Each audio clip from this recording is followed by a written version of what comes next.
hometown, Rose eventually made his way to Los Angeles, where he hooked up with Stradlin again, and with an Anglo-American guitarist who called himself Slash. With bassist Duff McKagan and drummer Steven Adler rounding out the group, Guns N' Roses started scuffling on the LA club circuit, and in 1986 released their first record, an EP, on an independent label. A major label, Geffen Records, quickly snatched the group up, and in the summer of 1987 released the first Guns N' Roses album, Appetite for Destruction, which slowly climbed its way to the top of the pop charts and also spawned the group's first #1 single, Sweet Child of Mine.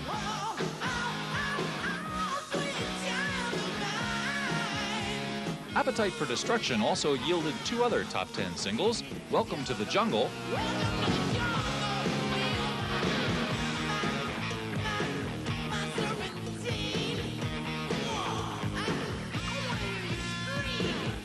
and Paradise City.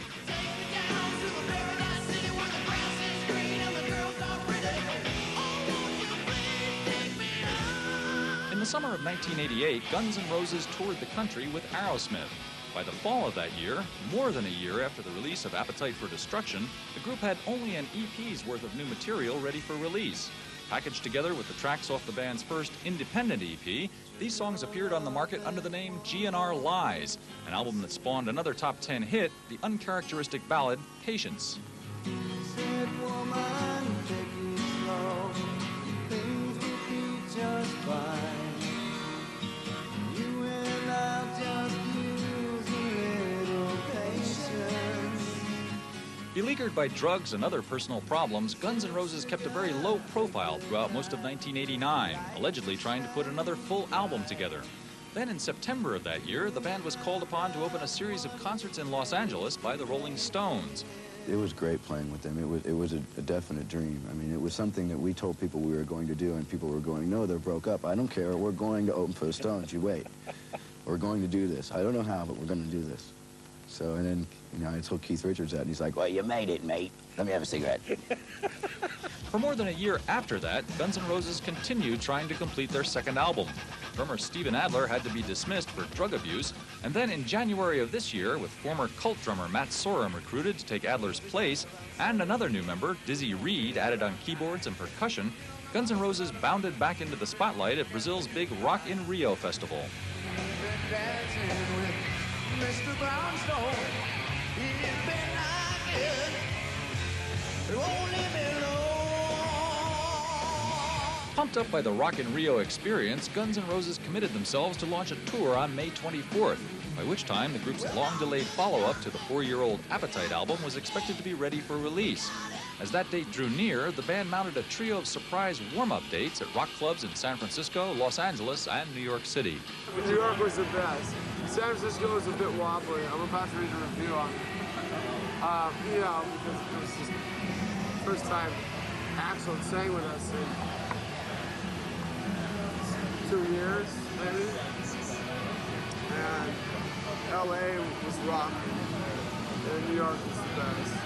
By the time May 24th finally rolled around, the band's new album, or albums, since there were now to be 2 of them, still weren't ready for release. But Guns N' Roses, itching to get back on the road, launched their tour anyway. I get up around 7, get out of bed around 9, and I don't worry about nothing, no, just want to waste about time. By June, the 2 new Guns N' Roses albums, both called Use Your Illusion, were still 2 months away from release. Fans were appeased somewhat, however, by the release of a new single, a song off the soundtrack of Terminator 2 called You Could Be Mine.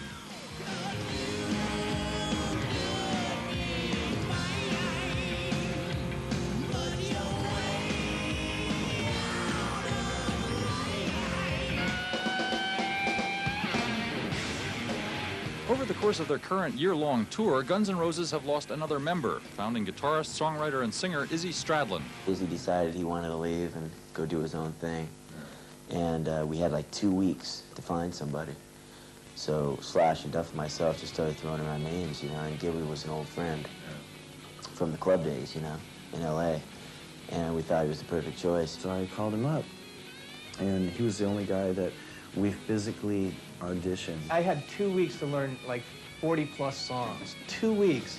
So it's like I didn't have any time to think about anything, you know. Izzy and I are from the same school. We all kind of like the same kind of music, so I think that's one of the things that the reason why I'm doing it is because there was a certain style that they wanted, and that was what I played.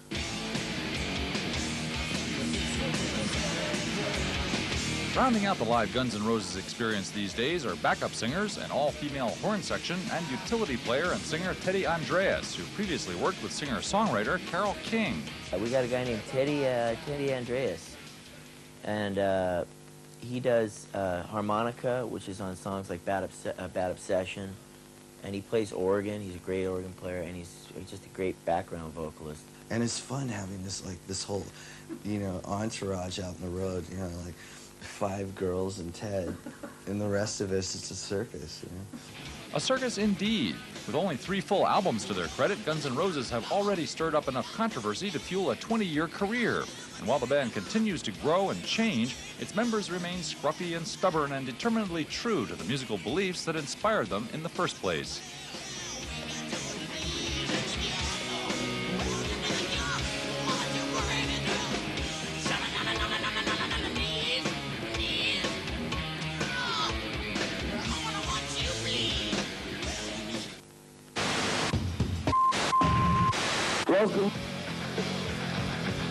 They're artistic, you know. They're in their own world. They don't care what anyone thinks. They don't care about anyone. They do their own thing. They're kind of rebels, so, you know, we kind of dig them pretty much. We totally idolize Slash as a guitarist. I have the same kind of guitar as Slash. I love their attitude. I love Axl Rose. He's my idol. I want to grow up to be Axl Rose. Why is Axl Rose awesome? Look at the guy. Just look at the guy. The most notorious band in the world. In the world. Why In the world. Worldwide. Worldwide.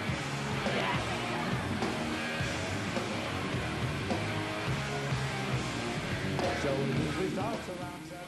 And I have to usually somewhat keep it a bit controlled and stuff so things don't get crazy and stuff. But, you know, I was out signing autographs and talking to other people tonight. I've always been the one, you know, the type to take the time out to talk to people. It's like when it comes down to it, that's where we're happening. With Guns N' Roses fans, there's a lot of Axl, you know, but it's like this is a band and I wouldn't be able to do what I do the way I do it and wouldn't be able to get the recognition if I didn't have the band I have being supportive and playing the music that they play that makes me run around and stuff. You know, we all pretty much get off on each other a lot.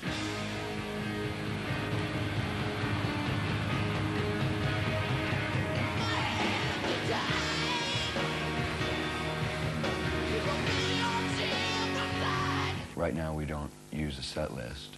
We just pick song to song on how it feels and what we think we can perform best and what I think vocally I can do best. Our shows, we never had a perfect show. And, you know, like a lot of bands, I will say names or whatever, they have like the set list and they say the same thing in between songs every night. That's like going to a 9-to-5 job to me. Now I get up around whenever. I used to get up on time. But that old man, he's a real mother. Gonna get me on down the line. My first live show with Guns N' Roses was Rock in Rio. What was that like? It was like a blur. I was like, man, I can't believe this. You know, I mean, I would be like completely lying and ridiculous if I said I wasn't nervous for that. Said woman, take it slow, and things will work out fine. 'Cause all we need is just a little patience. We go out and it's real for us. It's like the first couple songs, we feel what the crowd's like. And it's not an easy thing to do to be able to, you can't fake it. You know, so we go out there and do it the way we do it. When it comes down to it, I mean, we really are just a touring band, and that's what we're geared toward, and that's what we should be doing, and that's what we're gonna do.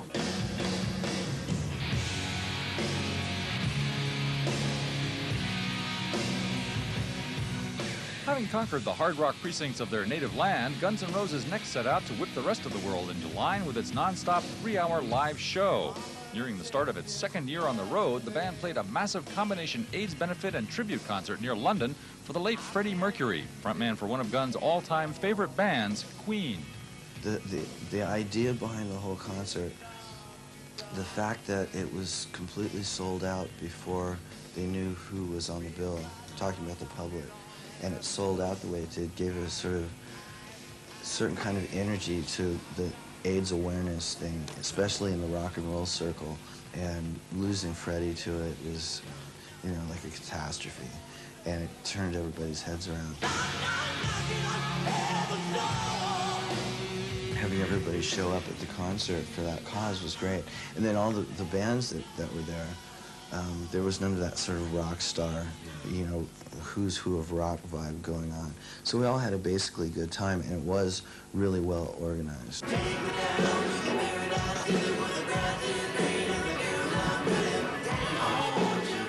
Following the Freddie Mercury tribute, Guns N' Roses set out to see the rest of Europe, from an opening date in Dublin to concerts in such formerly restricted areas as Hungary and Czechoslovakia, where the group performed in the historic capital city of Prague. Prague, the crowd was great. And the people were very interested in the American culture and talking to us. They spoke English very well. Claiming frustration at the fact that the band couldn't play for every fan who wanted to see it, Guns N' Roses scheduled a pay-per-view cable concert to be shot at the Hippodrome de Vincennes in Paris and broadcast to 14 countries. Special guests on the bill included members of Aerosmith, Guns buddy Lenny Kravitz, and legendary guitarist Jeff Beck. I just got a phone call from my manager saying, Guns N' Roses called you. Would you care to step on stage and do a number with them? And I said, where? In Paris. I said, yep, let's go. But they told me Locomotive was the song, and it's pretty, it's a lot of changes in it. I guess they thought that I'd be all right for that, for a guest spot.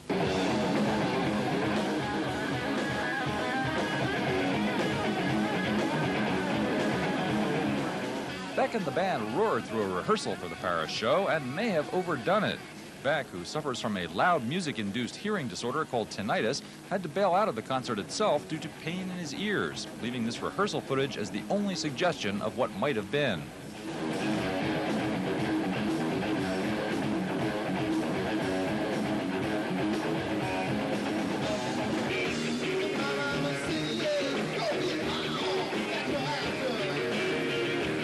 Lenny Kravitz joined the band for a rendition of his own song, Always on the Run, a tune for which Slash composed the guitar riff.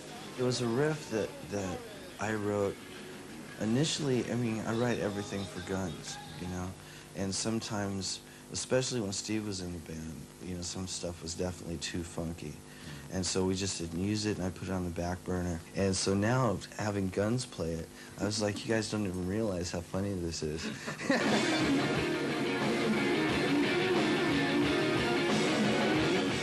For a jam on the old Yardbirds classic Train Kept A-Rollin', the band brought on singer Steven Tyler and guitarist Joe Perry of Aerosmith, a group for which Guns N' Roses had been an opening act only a few years earlier.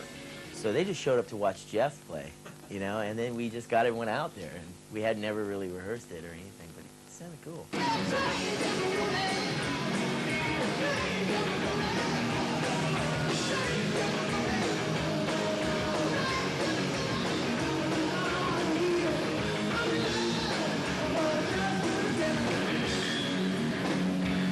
It's kind of a great position to be in, to be able to ask, you know, people like that, and they go, yeah, and they're into it. You know, they did it because they want to jam, you know. Next up on the unending Guns itinerary was a co-headlining summer tour with the band's hard rock pals in Metallica, an outing that kicked off on July 17th in Washington, D.C. I mean, basically, how we hooked up was that we both had the same lawyer back here in L.A. in like 87, 88. And, hi, Peter. And he said, you know, he said to me, there's these guys in this new band called Guns N' Roses before the record came out, before Appetite came out. There's these guys in L.A. that you got to hook up with because they have the same attitude, and you guys will get along with them really well. So we hooked up with Slash and stuff way before their first record came out. This is something very Spinal Tap about this whole thing. We're good friends with those guys and stuff, and we've got it worked out, so it's going to be, it's going to be a cool thing for everybody. It's not going to be like Guns N' Roses is headlining and Metallica's opening. It's going to be, Metallica and Guns N' Roses. And, they're going to do their full set, we're going to do our full set, and then who knows what'll happen after the end of that. It's probably something cool. With Metallica doing its normal 3-hour show and Guns doing 3 hours plus an opening set by Faith No More, this was a show designed for hardcore rock addicts only. And then play 3 hours, we play just over 3 hours, so it'll start early. In actual fact, just starting on time would be an accomplishment for this chronically tardy group. On the tickets, we used to just write around 9. Yeah, right. You know, not at 9, around 9, somewhere. That could be anywhere. The first night that I played with them, you get your little sheet and it says, you know, set time 9:30 and stuff, and I was already at 9:30 and stuff, you know, 11:30 comes around. So I learned quick. I've learned to deal with it, and I can understand where Axl's coming from because he wants to give his best performance. And until he's ready, he doesn't feel up to it, he doesn't like to go on.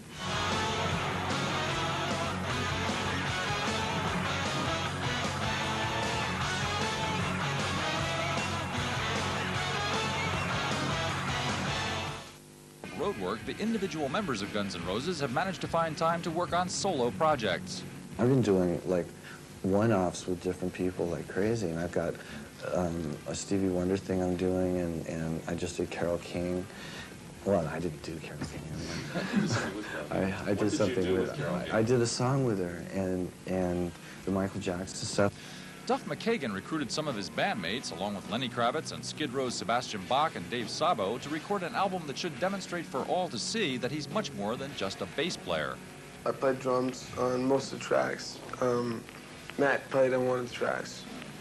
And I played bass, obviously, and I played guitar, and I sing, sort of. He's got a rock tune with a rap in the middle. And it's, you gotta hear it. It's different, man. It's definitely Duff. Aside from its members' various solo endeavors, Guns N' Roses also have another band project in the works. We're making a movie. I can't really tell you too much about it because we're kind of sworn to secrecy a little bit, but it's a documentary. It's also, the videos will be intertwined, okay? If you notice, some of our videos don't really make sense. They will. For me to really tell you everything would really kind of spoil the fun of the anticipation. Yeah, I just see the cameras all over and stuff, and you know, after a while, you just forget about them. So, I don't know if it's gonna be like the Madonna thing or anything. I hope not. I pray for the guys that have to edit it because there's a lot of stuff to take out, you know. Just stuff, you know, stuff that we don't want to have. Nothing bad, you know, nothing, as far as you know. Basically, right now, we're just trying to do the shows. And then when it's all said and done, we'll get together and start going through the video stuff and putting out the punk record and, you know, getting all that out of the way and then concentrating on the next album. The Guns N' Roses punk album is actually a collection of covers recorded in true punk fashion. Well, we recorded after the epic Use Your Illusion 1 and 2 albums. Duff gave me a call and says, "Hey, let's do a punk record." I'm like, I was thinking of going maybe to Hawaii or something, but so we went in the studio one day and we did a bunch of covers, about 4 or 5 songs. New Rose and a song by Fear, which I can't say the title on the air. Yeah. And a bunch of stuff.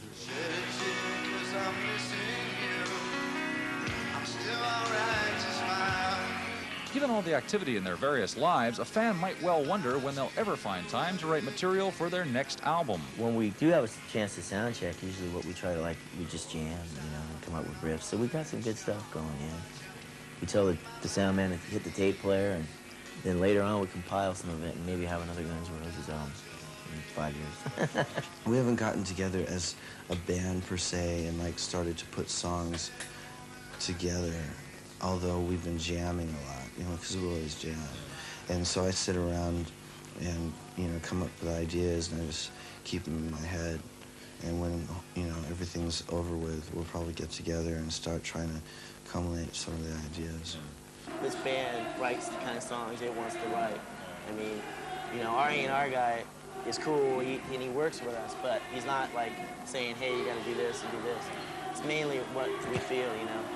And Axl's lyrics, I mean, he doesn't, obviously from some of his lyrics, you know, it's like someone's not going, hey, you can't do that, you know.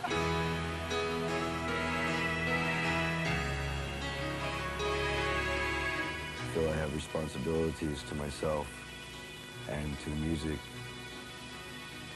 and things I want to do with it.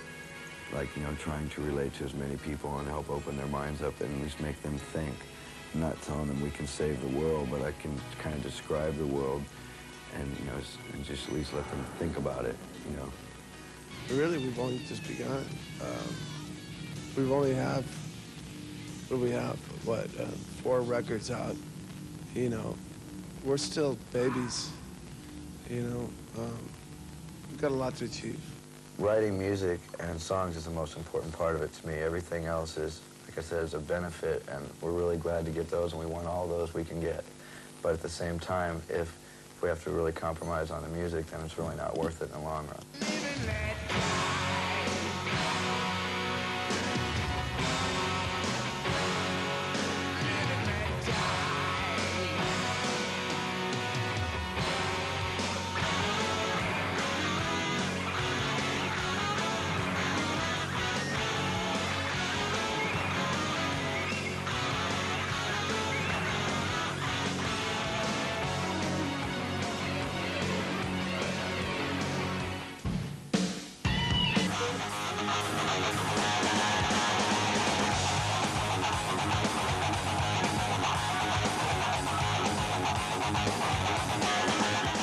Yeah, this is Duff and Matt from Guns N' Roses. How you doing? We're out in Athens, out in the sea somewhere, going to some island, I think Lesbo or something The island like of that. Lesbos. We just played Athens last night, and we're taking a day off. And as you can see, we're with our friends over here. It's our friends are Slash, enthralled in a book. And his wife, Renee, there's my wife sitting down with the Washington Huskies baseball hat on. Huskies next year. And security guys, John Reese, our tour manager, photographers, Del James over here, of course. He could give a shit. But anyhow, so we're out here obviously having a good time. I think what's coming up next is Knocking on Heaven's Door. Peace.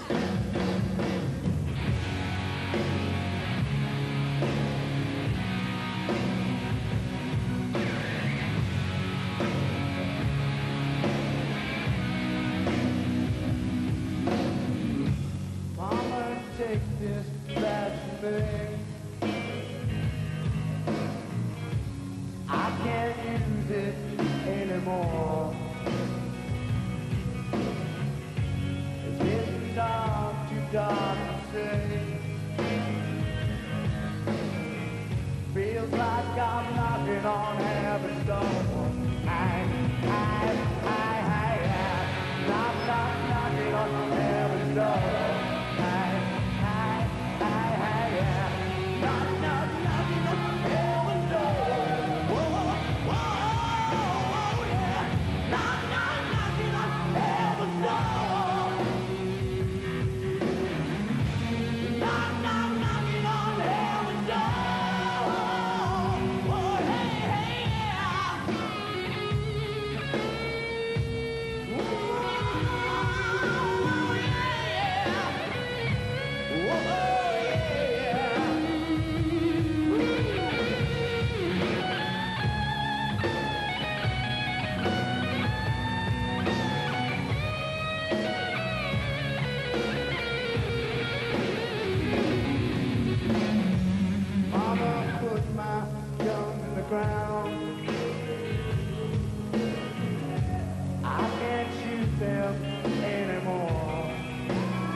now here we are. You're still watching Guns in Athens. We're still on the boat, still cruising.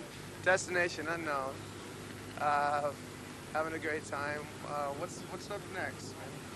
This is a video that I'm not in, but it was a big hit, and it's called Sweet Child of Mine.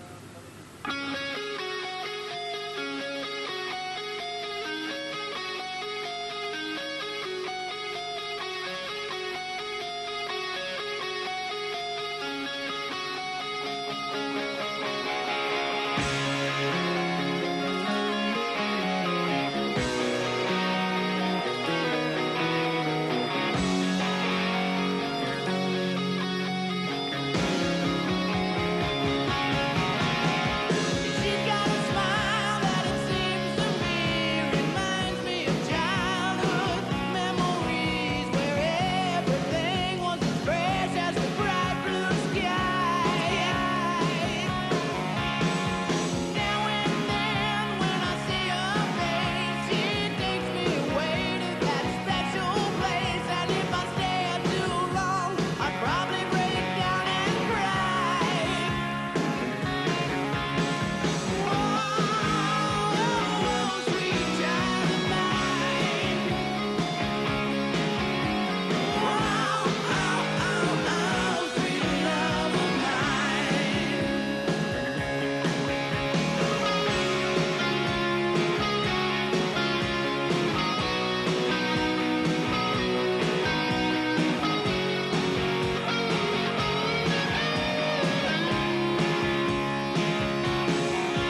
I guarantee it. Tonight at 9. Then I found Thigh Master. With Thigh Master, it's easy to squeeze your way to more shapely hips and thighs. MTV's Beavis and Butthead, Saturday at 9:30 and Sunday at 11.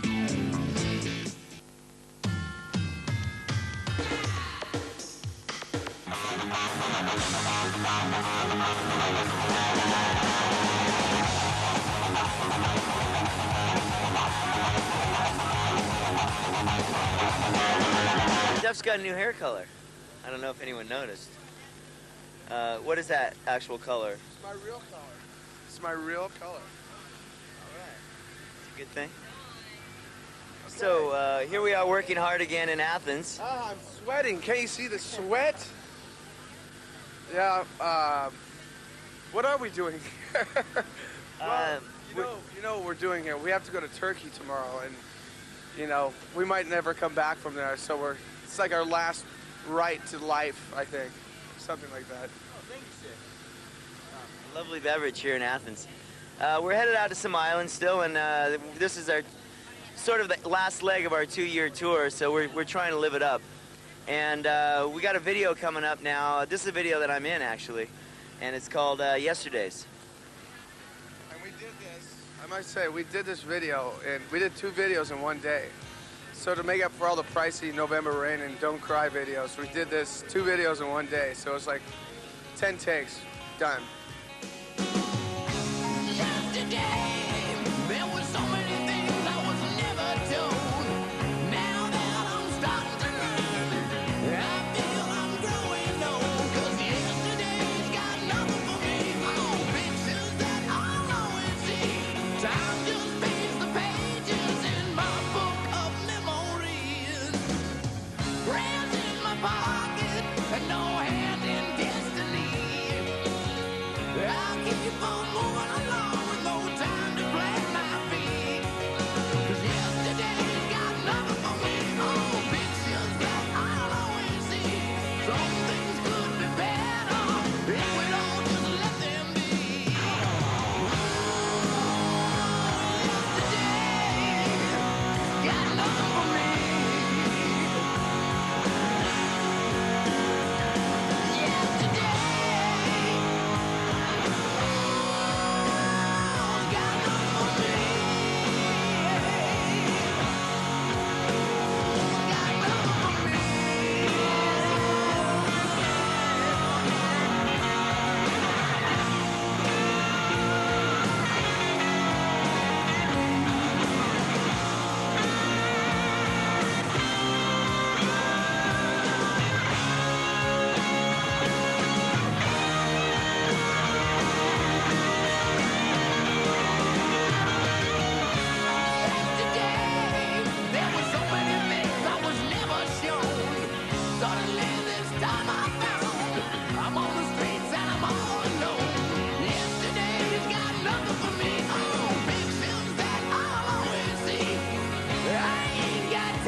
Okay, we're still in Athens here, still on the boat.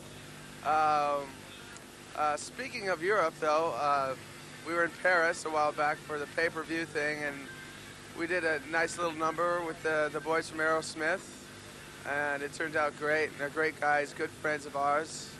And the song was a song we've been covering for years, so we knew it. We knew it better than they did at the point, because they hadn't played it for a long time. But I think it turned out really cool. What song was that again? It was a little ditty called Mama Kin. Here we go. Ladies and gentlemen, Mr. Steven Tyler and Joe Perry of Aerosmith. Give me some!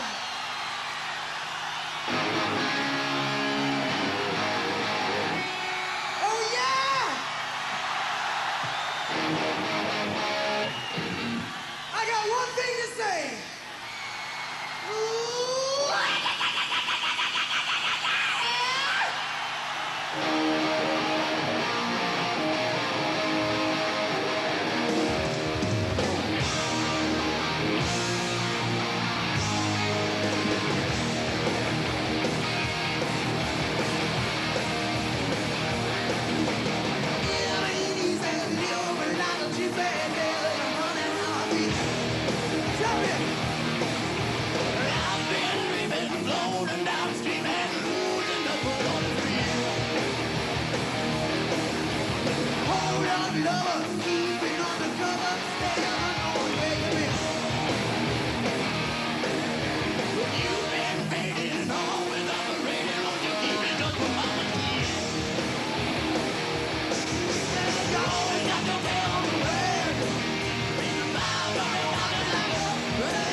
Well,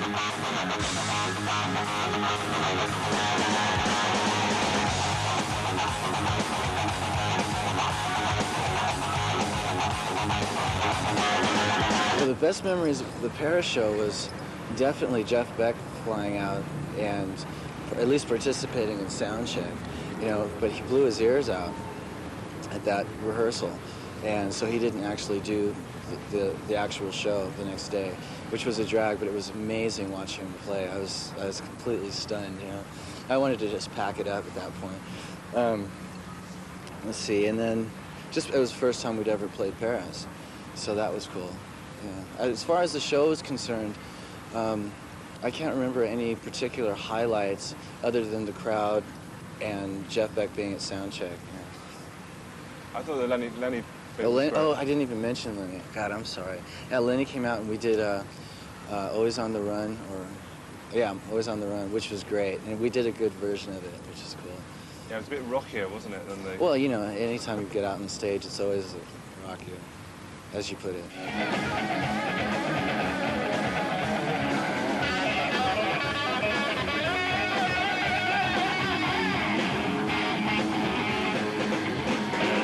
They told me Locomotive was the song, and it's pretty, it's a lot of changes in it. Yeah. I guess they thought that I'd be all right for that, for a guest spot. I just got a phone call from my manager saying, Guns N' Roses have called you.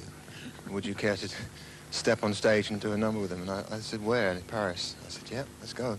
He was rehearsing with us all day yesterday, and he has tinnitus in his ear. He was having a real problem sleeping last night with this huge ringing in his ear. So he called and said that, you know, he talked to his doctor, and they thought that'd be a better idea if he didn't play, because it could cause, you know, damage, you know. So we thought it'd be best, you know, for him, and, you know, and he thought it'd be better if he sat out of this one. But it was great to meet him and play with him at rehearsal anyway, you know. Major behind-the-scenes action. Now, see, this is so when we're about to walk on stage and they go, house lights, we know where to go, because we can at least read. It's kind of obvious whose these are, because it says my name on there. Once again, no matter what it says, how they try to keep us out, doesn't matter. Don't ever mind the signs. When we play, I run. See, if you can, well, look at this. Think he might be there? It's Gilby. Can I come in? Mike? To get the gist of this, let's run. Here we go. This is Big Reds. A little action here. Little TV monitor to make sure that we're not doing anything bad. That concludes our backstage key room tour of the Guns N' Roses show.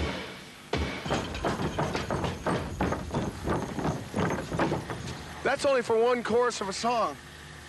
And we play about 3.5 hours. So, you see, it's a lot of hard work. This is Duff McKagan for MTV, signing out. Yeah, it's always fun to play with other people, you know, and do something different from what you normally do, you know, especially when you're on tour and you're doing the same thing every night. Initially, I mean, I write everything for Guns, Yeah. you know, and sometimes, especially when Steve was in the band, you know, some stuff was definitely too funky, and so we just didn't use it.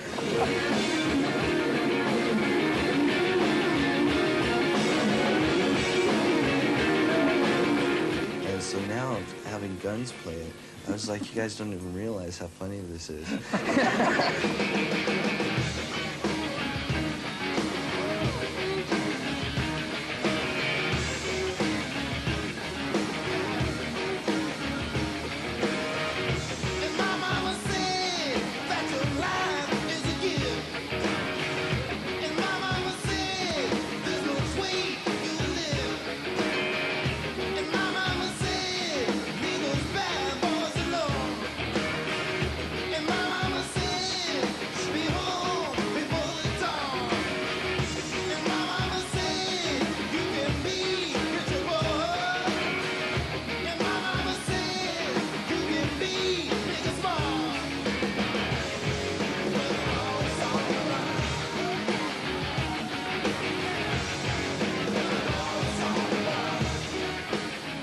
Well, yeah, I mean, It's gonna be Lenny singing, of course, but it's gonna, yeah, that's a good way to put it. It's gonna have the Guns N' Roses attack on it. Well, it's more of just a big jam now. Everybody's playing. We got, 2 keyboard players, 3 of us on guitar, bass, drums, horns, background singers. It's kind of a big jam on the tune.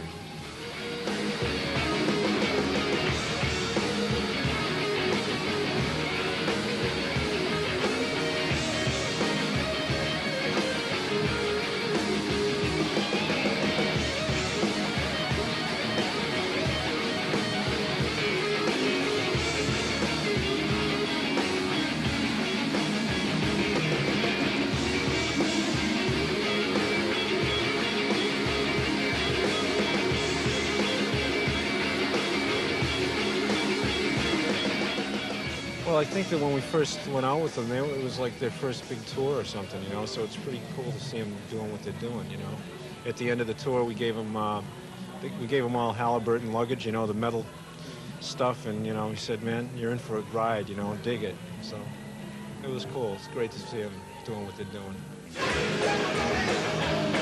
And we haven't really played together that much, but, like when we play a song like My Kin, it seems to mesh pretty well, Yeah, and we did Train Kept It Rolling, too, yesterday. It was pretty good. It was fun.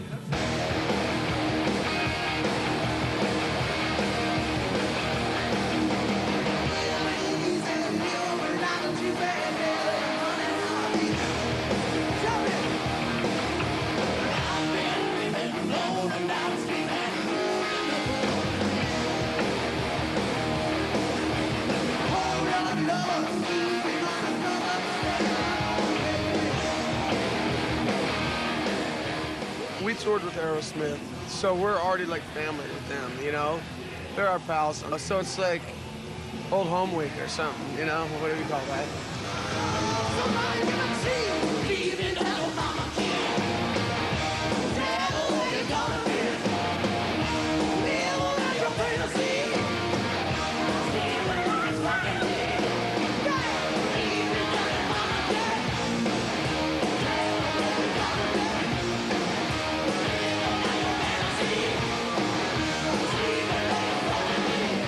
I think it's a great thing for people in countries and like states that don't have the opportunity to see us. Like, let's say a kid that lives in Montana or Idaho, which we'll never play. I mean, maybe someday, but not this week. And or somebody in Russia, because there's MTV in Russia, right? So, and there's pay-per-view all over the world. So people can see us that don't get an opportunity to come to the concert. We're not really paying attention or letting it get to us that there's millions of people watching us. We're just gonna play a regular gig, We're a rock and roll band,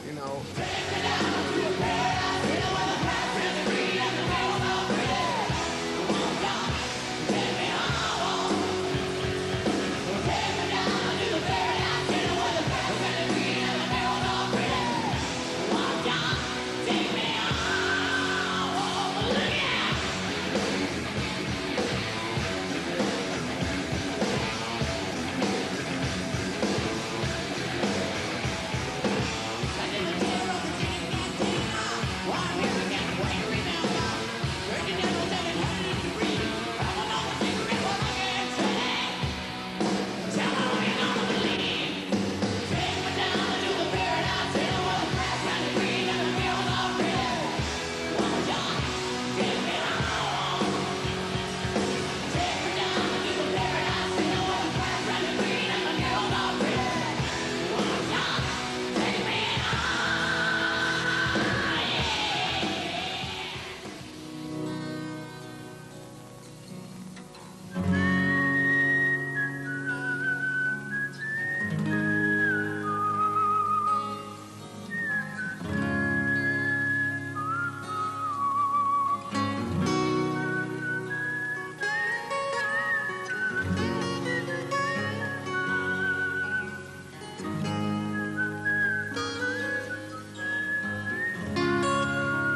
scared 'cause I'm missing you.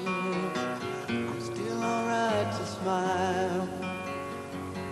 Girl, I think about you every day now. Was a time when I wasn't sure, but you set my mind at ease. There is no doubt you're in my heart now. Said, woman, take it slow, it'll work itself out fine. All we need is just a little patience. Said, sugar, make it slow, and we'll come together fine. All we need is just a little patience.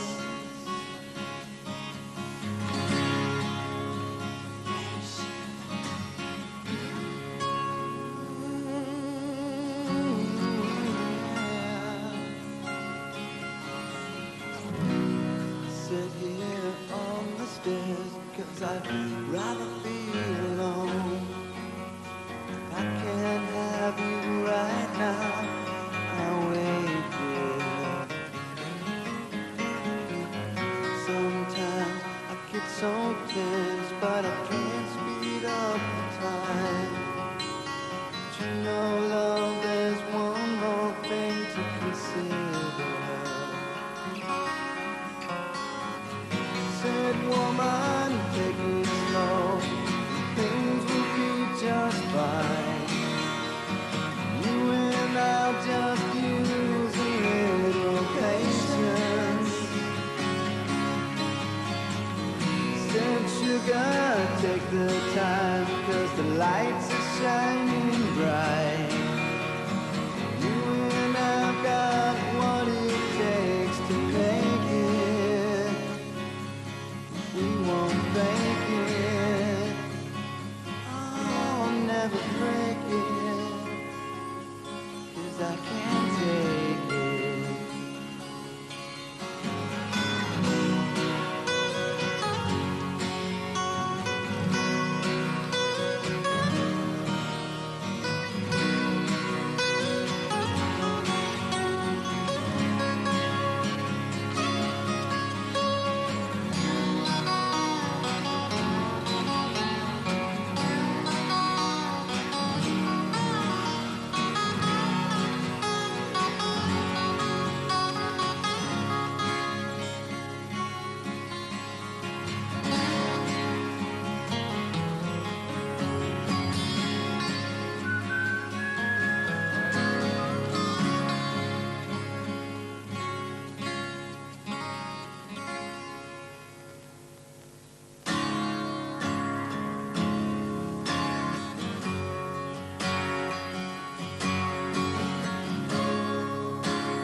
MTV's very own Ménage à Trois. 3 videos in a row from one artist, director or theme.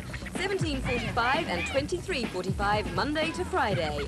That's MTV's 3 from 1 in association with C&A Young Collections. MTV to the power of 3. No more, no less. 3. That's the magic number.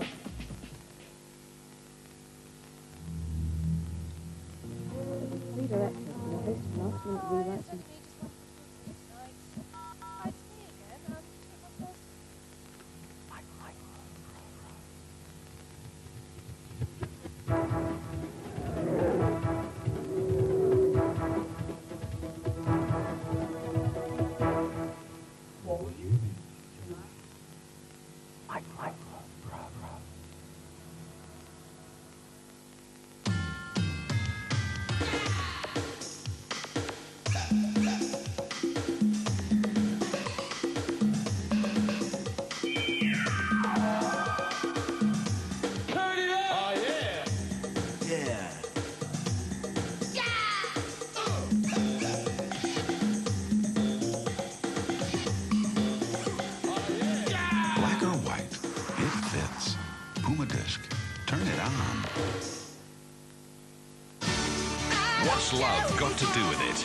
The outstanding new album from Tina Turner.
Dare you enter the chilling world of the legacy?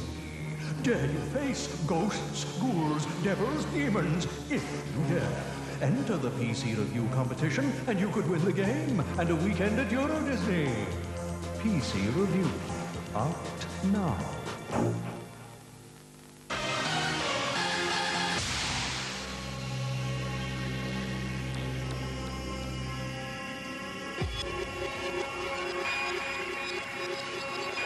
With a certain peace of mind.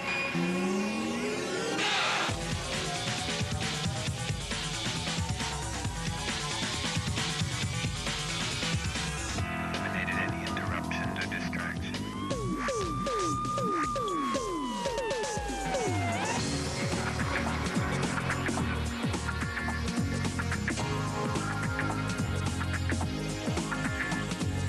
Leave your body. Stereo's proper.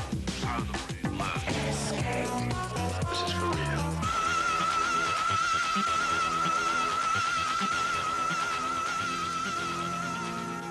Think we'll ever find any real intelligent life out there?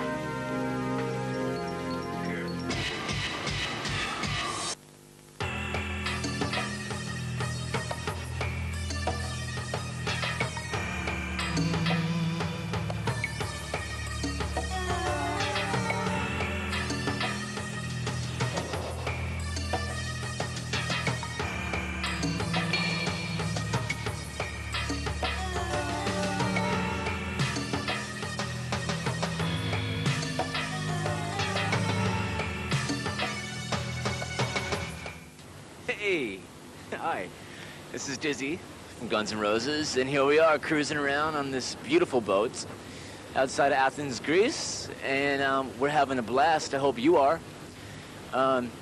This next song you're gonna see and hear is a particular favorite of mine. It's the first song that I recorded with the band. I know it was about 3 or 4 years ago. Believe me, I was not thinking anything of Athens, Greece at the time when I recorded this, but it all comes into light now. This is called Civil War, and I hope you enjoy it.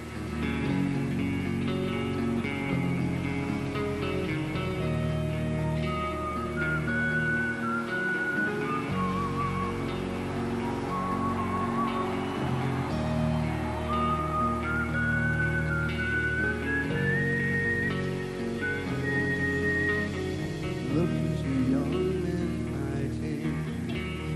Look at you women crying. Look at you young men dying. The way they've always done before.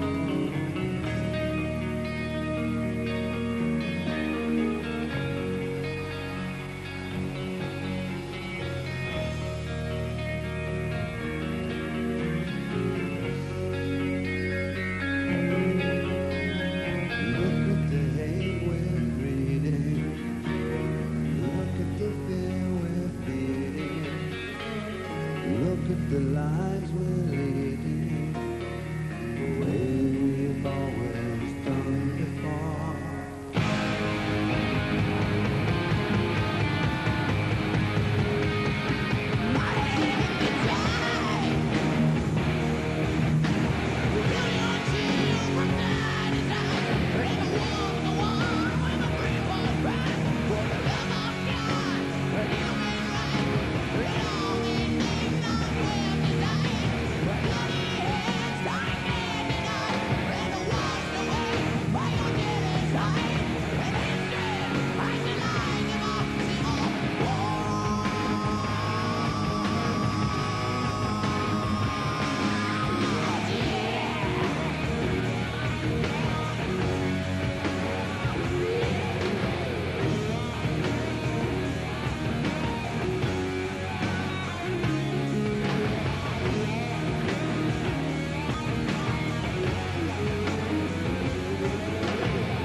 Every weekday at 5 and 11 o'clock, catch the latest tour dates, music news and trivia with the MTV Coca-Cola Report.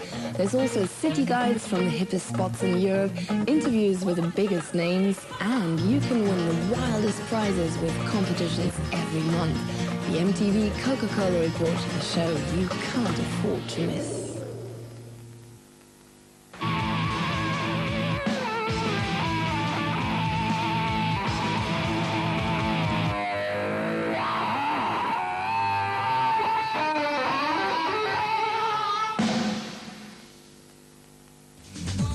The new Captain Hollywood album, Love Is Not Sex, including great hits like More and More, Only With You, and the new hit single, All I Want.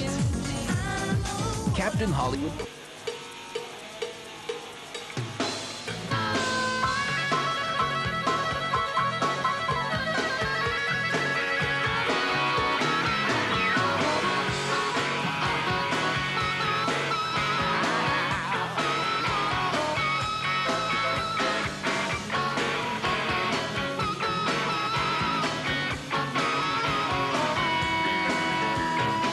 All right, you're still hanging out with Guns N' Roses in Athens, and we're having a really cool time here.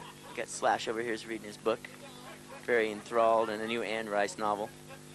And off to your right, you can see Duff's just getting into the ski boat. He's just been skiing around, having a wonderful time. It's beautiful, beautiful weather.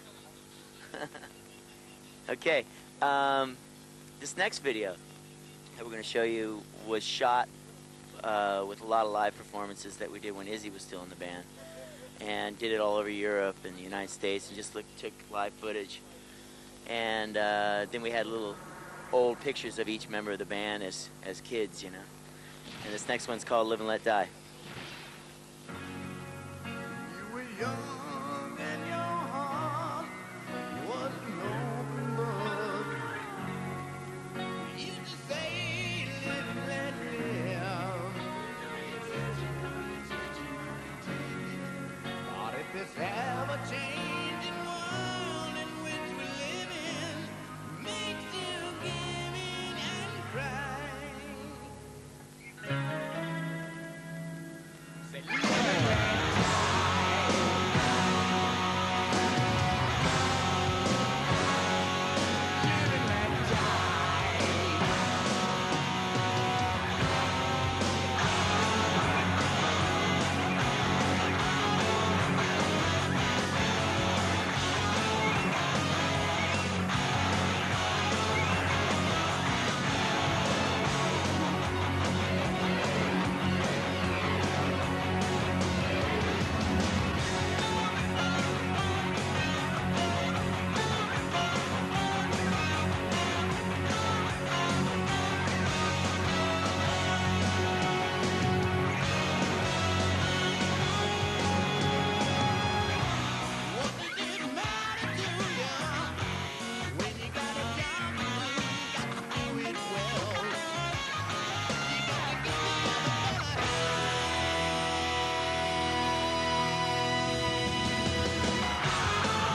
Yeah, this is Duff. We're still in Athens. We're still in Greece. We're still somewhere out here.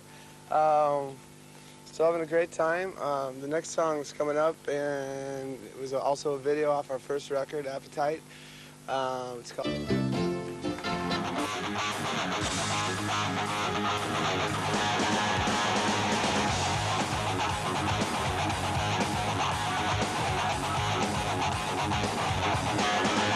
When you get to go to so many different countries, because of the fact that you're confined to a hotel most of the time, it's actually a little bit frustrating, you know, because it's exciting getting to the airport, and it's an entirely different culture, and you go straight into the hotel, and that's basically it until the gig, because the hysteria level is so high, which, you know, no, I'm not complaining or anything, but it does get to be a drag that you can't really go out and experience. It's best if you pick some time in between, say, tour dates, and just gather up maybe 1 or 2 people and just go on your own. So people, when the whole entourage is in town, everybody knows there's no escaping it. It's beautiful. I mean, we went out and saw some of the old you know, ancient ruins, and the crowd was great. You know, at first they were a little slow because they, you know, I guess a bunch of bands have canceled, you know, for whatever reasons. So the fans were a bit slow at first and apprehensive, but once we started rolling, the crowd really got into it, and that was good at all. You know, I'm kind of looking at this now, it's like kind of vacation. It's like, okay, I'll go to work for a couple hours and then go out and go on a boat somewhere, you know. At least this part. But like when we go to London, you know, it's pure business. But Greece is beautiful. You know, we were just in Israel, and we went to Jerusalem and everything.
Myself, I've always kept friends with Izzy, and so it's really just like him stepping back in. It's okay. I mean, he's forgotten a few of the songs, but you know, it's all right.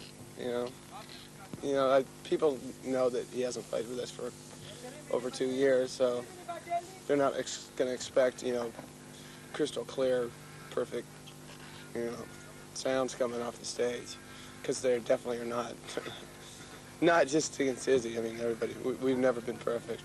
Initially, the breakup when it first happened was kept under wraps. We had gotten so, you know, we would go through those periods where everybody was used to living together or staying in the same hotel, that when we'd go home, we'd all live in different places, and I'd be busy doing my thing, completely obsessed with what the band is doing, and Axel would be doing his thing, and everybody, you know, so we wouldn't see each other that much. And so Izzy just really got farther and farther away from him, and that had been developing over years anyway. And when he finally quit, it was like it's such short notice, and it was so close to the next leg of the tour. And he didn't call any of the guys in the band. He just called management and sent like a letter of resignation. So there was a lot of tension going on when all that finally came to light, that this was going on. And then having to find another guitar player and all that kind of stuff. And I think there was a bit of resentment for a while. And at this point, you know, as I've known him for so long, I can't be mad at the guy. And it was great to see him. So it's, yeah, it's like I said, water under the bridge. Goodbye to you, girl. So long, farewell. I can hear you crying. Your jobbing's been hell. So look for me walking down your street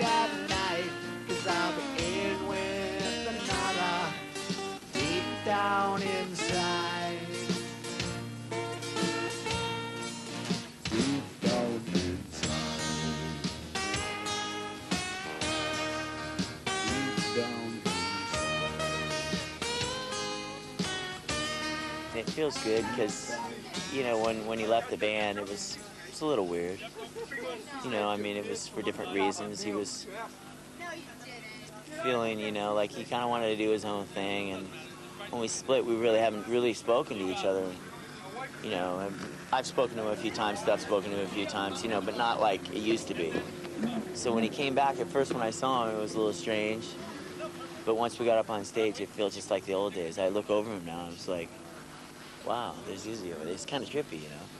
Do you think that it's helped heal the wounds then, really, him doing Yeah, I this? think so, and I think it's helped heal the wounds to a lot of other people too. You know, a lot of people thought that we had a lot of conflict amongst us with Izzy and stuff, but that's not true. You know, and for him to come back, it's obvious that, you know, it's cool, you know. Deep down inside. Oh, the acoustic thing's a blast.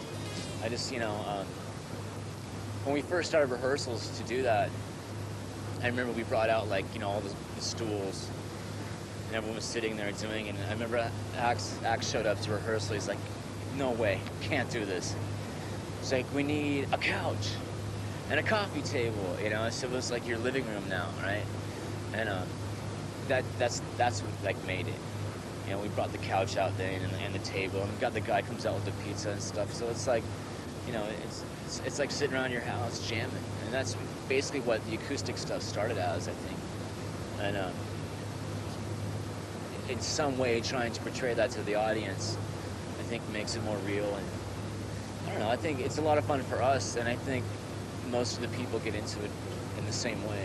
A lot of diehards and like metalheads will be like, oh man, they did like a 20-minute really boring acoustic set, but we have a great time doing it, and the songs are there, and you know, we just do whatever we feel like, which makes it fun for us. I think people can read that more than when they see a band that's out there doing it extensively like a job and just doing the same ritual routine over and over and over and over again. I can name a lot of bands that I know that would actually slag me and name Guns N' Roses, but I won't name them. But there are bands out there doing it, and they've been doing it for a long time.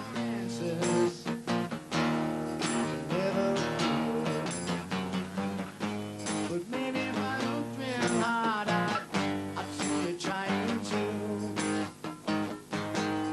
understand this life, all that we're all going through.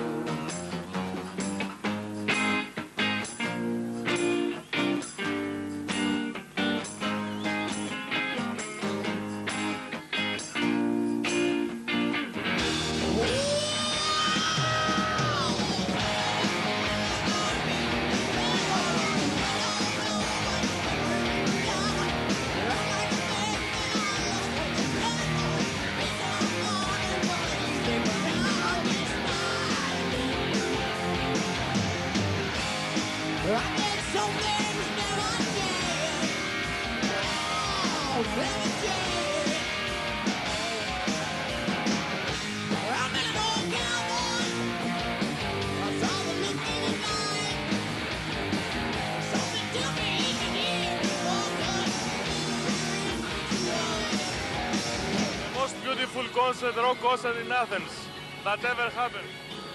The most beautiful. Sick of this life, not that you care. I'm not the only one with whom these feelings I share. Nobody understands quite why we're here, searching for answers that never appear. Maybe if I looked real hard, I'd see you trying to understand this life that we're all going through.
We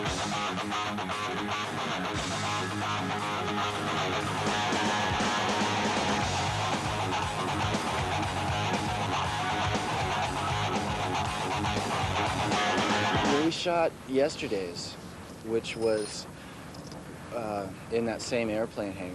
So we just said, let's do Garden of Eden. And then Andy Morahan, who just directed the last few videos, said, I'm just, had this idea of just doing it with one camera and one take.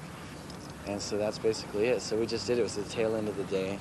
And we just shook our heads like madmen for about, 2 minutes or however long that song is. That was it. You mentioned Yesterday's. Andy Morahan, he seems to have a really good feel for the band. Yeah, he's got, we communicate well together. I think that's the main thing. I don't think we want to be so-called, video entrepreneur types trying to make, huge videos that sell lots of records and are stupendous and technical and stuff. It's just really to get the expression of the band across. And so he relates to that, which is really important.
It was one of the first songs we ever wrote when we were all living in Hollywood, and it was basically a story, depiction of any really given kid who moved to Hollywood from Midwest, or I'm from Seattle, but it was, the words were written by Axl, but it could have stood for basically anybody in Hollywood, and really it's just about overcoming that and going for it and doing it, and we did it, and we're here. So here it is. Welcome to the jungle. Festival season throughout Europe.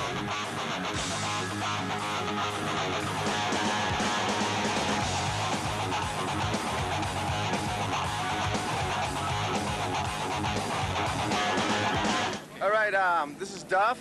I'm with Matt and Dizzy, and we're still on the boat, the Lictos.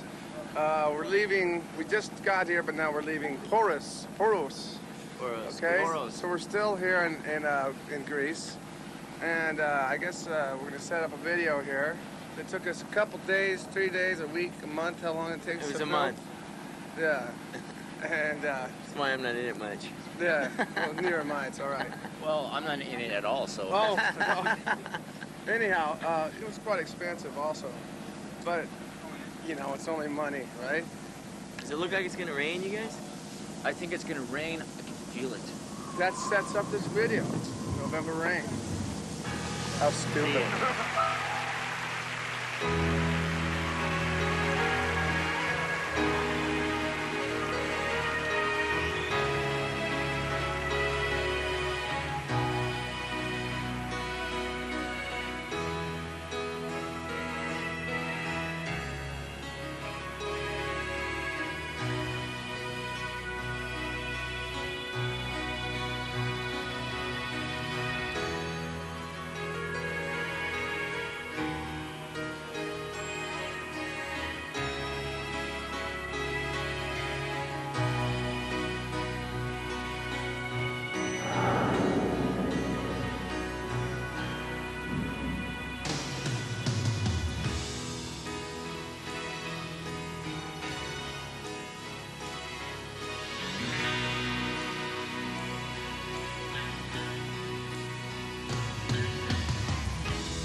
The big picture. MTV. Stuff, Dizzy.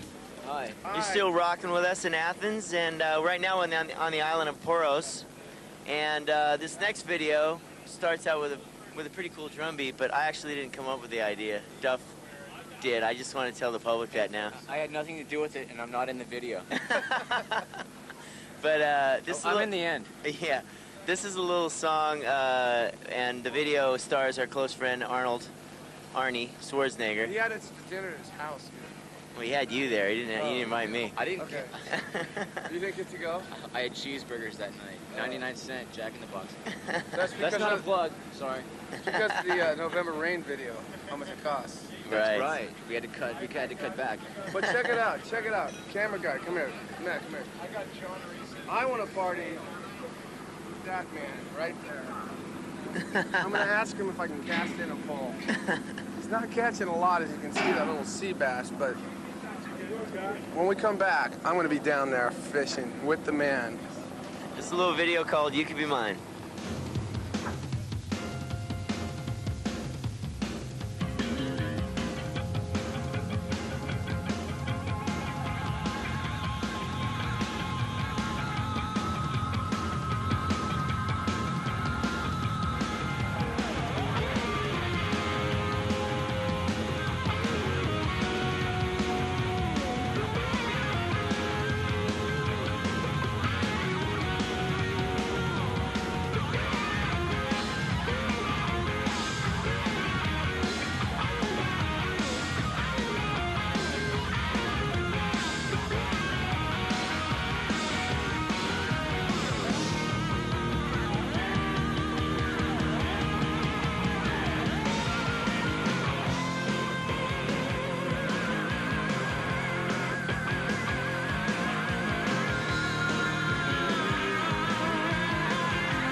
Wholeness of soul rather than the soul of a wholeness.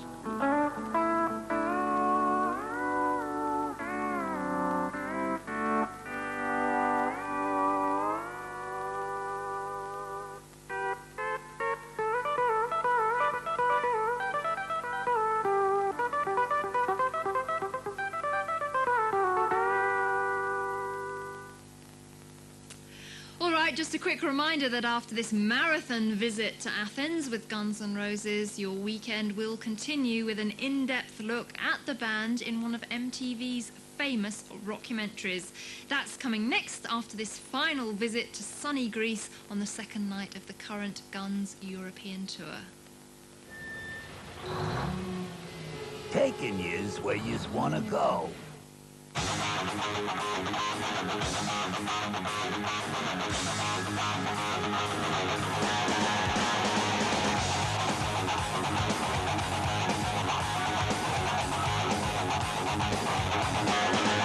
I'm not in this video either.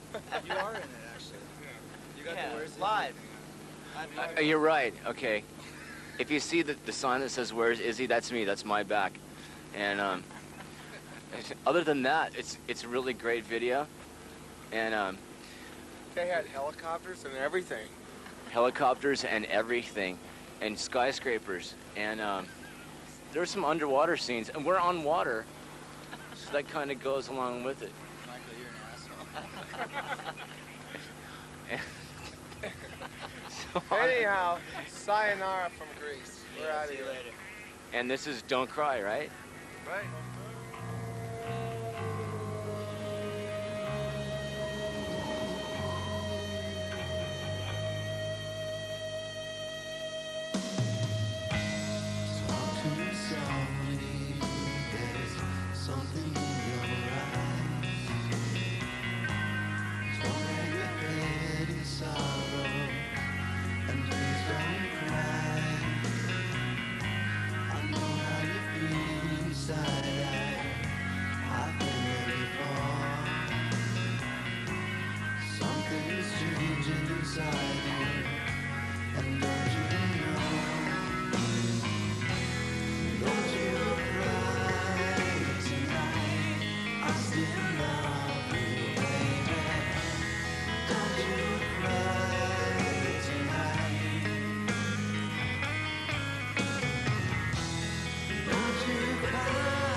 So hard now, and please don't take it so bad. I'll still be thinking of you and the times we had, baby. And don't you cry tonight. Don't you cry tonight.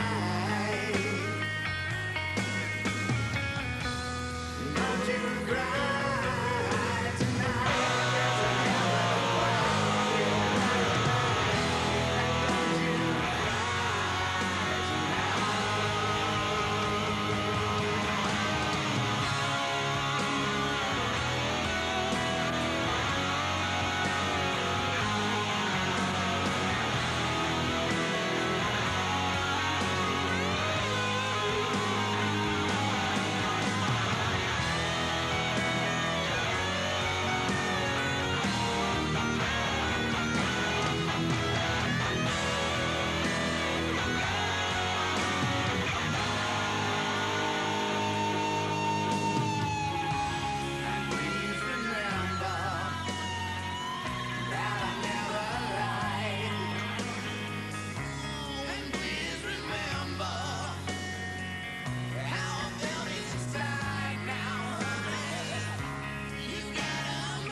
It's a veritable feast of Guns N' Roses on our weekend, and before the kickoff of our Guns N' Roses rockumentary, here's a quick reminder of the band's European fan club address.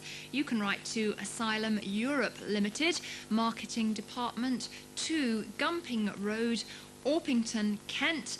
That is BR51RX. And right now we take a look at the career of Guns N' Roses from their formation in Los Angeles in the mid-80s right through to the 1990s. Hopefully a lot of your questions about the band will be answered in this MTV rockumentary. In the spring of 1969, Billboard's album charts were overrun with middle-aged crooners, G-rated soundtracks, and sugar-coated pop singers. But in the second week of May, a British hard rock band's debut album managed to crack the top 10 without releasing a single for radio airplay. That band was Led Zeppelin. Almost 20 years later, popular music had come full circle. The best-selling albums in the country included veteran rockers, British synth pop, and teen idols. But in the third week of April, a hard rock band from Los Angeles entered the top 10 with their debut album, Appetite for Destruction. Once again, the record-buying public was way ahead of radio programmers, rock critics, and the rest of the music industry. Despite the fact that they couldn't get any radio play, the public beat the media. They said, we want it. It sounds like a rock and roll band to me. It sounds like something that isn't manufactured. Whatever its qualities are, they seem to be genuine.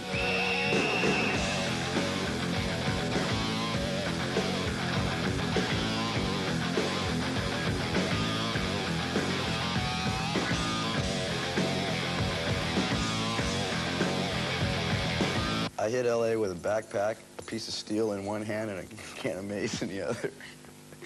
And guys were trying to sell me joints everywhere. And then some black guy turned me on to the bus station.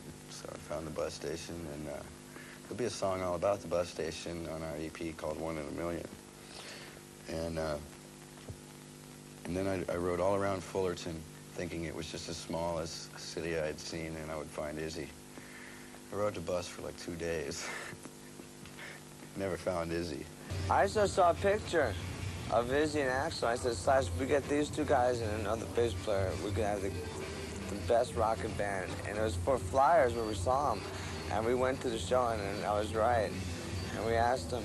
We ran an ad for a heavy metal punk glam guitarist, blues influenced.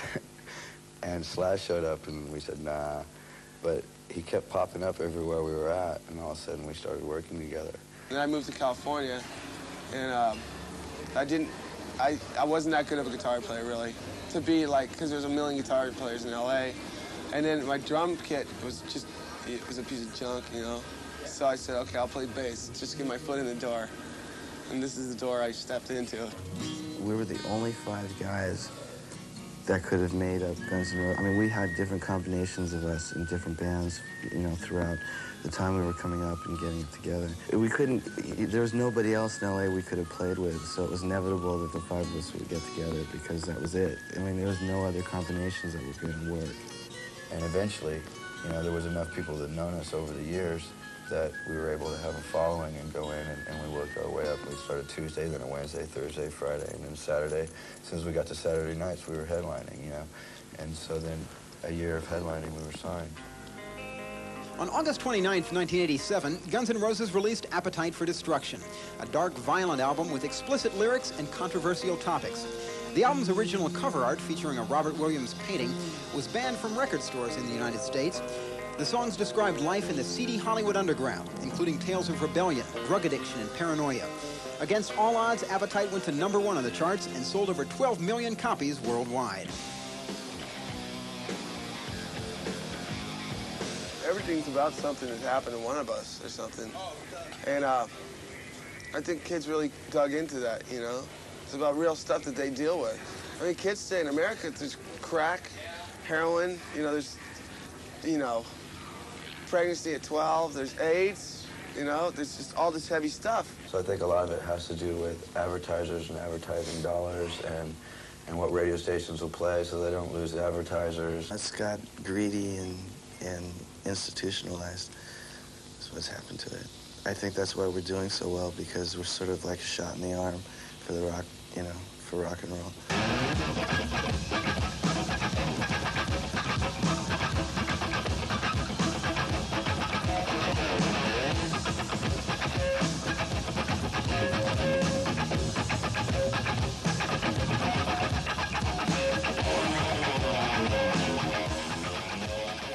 You know, we're not trying to promote, you know, drug abuse or anything like this. It's very scary. I mean, it almost killed us. It almost broke this band up. It's almost, you know, it killed a few of us a couple times. You know, it's something that we stay away from. And it's like being here in New York, you know, we've had some bad experiences here before. And, you know, and you just have to be really careful because, like, a lot of people take all kinds of meanings out of your songs, which has nothing to do with the fact that basically it's about something that happened in your life 2 years ago. Axl turned another life experience into a song on the band's follow-up EP, GNR Lies. 1 in a Million is an odyssey through downtown LA's jungle of urban decay. The lyrics contain a racial epithet and derogatory references to immigrants and homosexuals. A lot of people just take the time to assume that when a white person uses the word nigger, it's meant at the whole black race, and you're derogatory and you're a racist. I don't think people take the time to listen to the third verse and figure that one out, because it says radicals and racists don't point your finger at me. I'll be asked about that word for the rest of my life.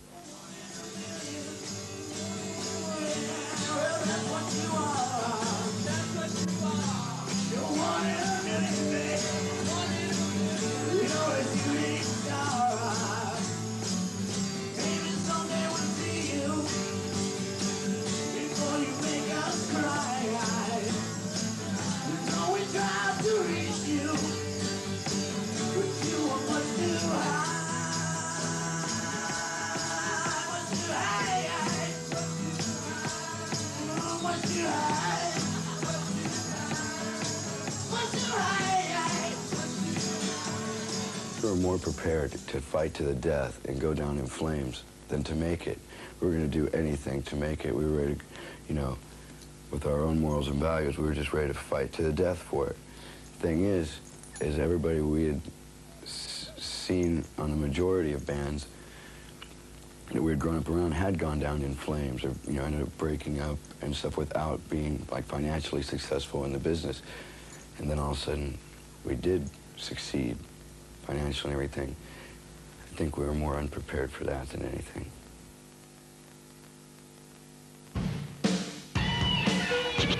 Twice a day.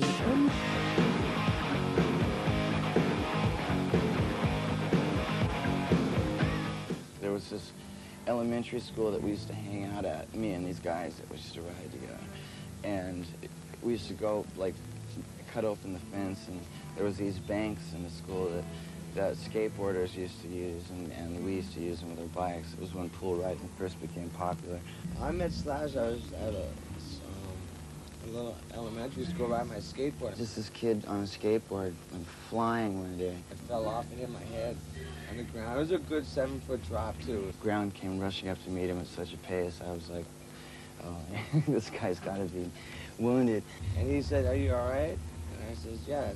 And I met him in school. My teacher was chasing me around the room and chased me into his room. His teacher was yelling at him. And that was right before we did the entire 7th grade together.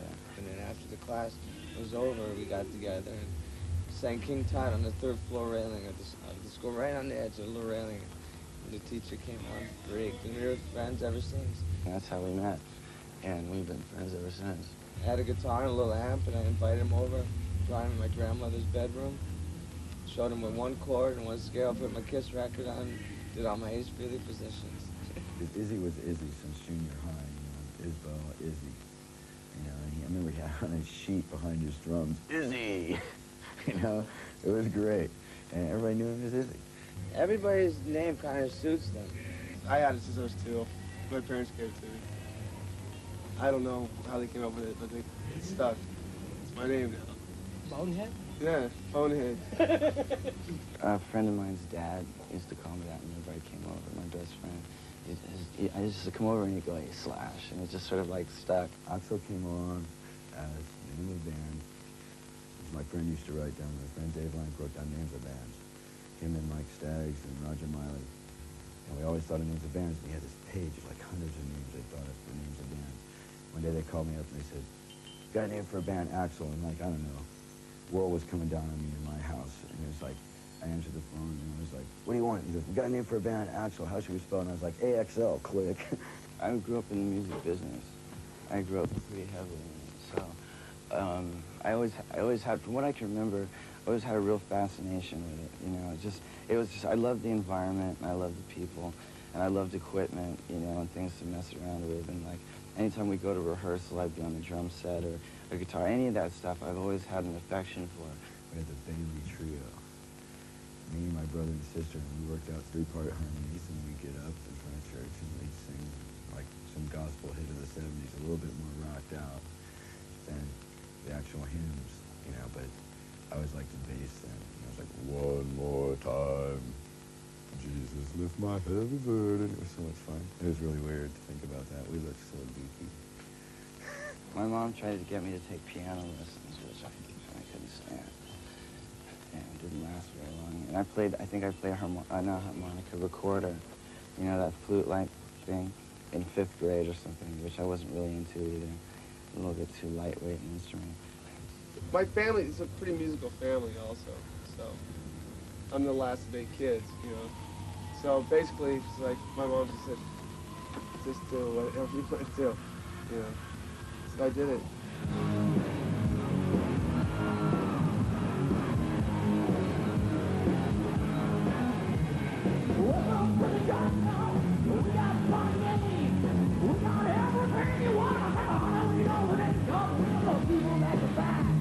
Whatever you may need, if you got the money, honey, we got your disease. It's your jungle. Welcome to the jungle. What you bring it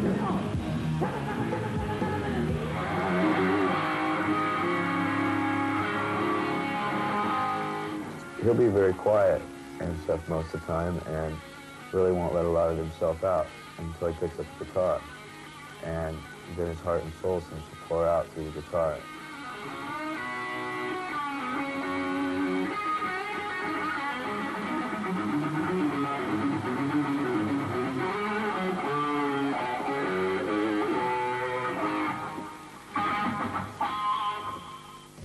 Oh, I practice every day. Every day, all the time. I have a set at home. You know, I have it in my backyard. Thank God. You know, it's not soundproof enough for my neighbors, but, you know, either which way. It's great. I love playing. I have to play every day. I never, like, sit down and practice my bass, you know? It's just, so, like, halfway through the gig, I finally get warmed up, because I never sit there before the gig and play the bass, you know? When we're on tour, I get a lot better, you know, because I'm playing every night. But when we're off tour, it's like, the thing gets dusty. What's it with you, man, and this garden?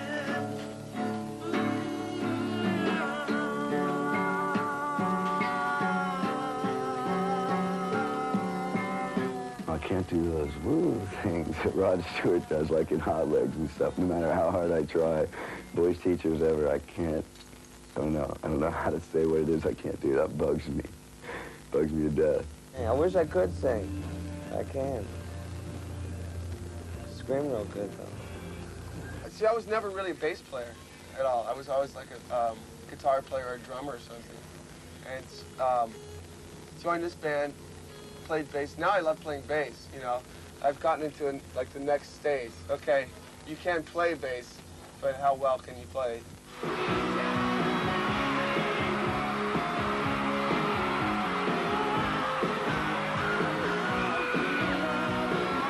Didn't own anything, you know. You know, we didn't have cars, we didn't have anything, you know. It's like, what, you mean I have to change the oil? I mean, you knew that, but you never had one of your own. The maintenance is, I mean, Slash has like called me at times and gone, I got this house and my refrigerator's leaking all over the place, and I feel comfortable just leaving it that way. But I know I can't do that. because this is my house. I mean, I'd never even had a car before. I'd never bought a car before. And so actually being able to go out and buy a car, you know, it was pretty cool. I own a car now, you know, which is something, you know. My name's on the registration. I got a nice car, kitchen car. The guy's intense. The guy's way intense. He's got a driveway around this place. He's got like 5 acres in this pond and everything. He's got this driveway around it, so immediately he goes out and buys all these go-karts and stuff for all his friends so they can get drunk, and all the neighbors are just like going, every house is for sale around Izzy's house now, and nobody can touch him. It's out of the city limits. They can't, you know, then they go outside and he's shooting off his AK, and it's pretty intense.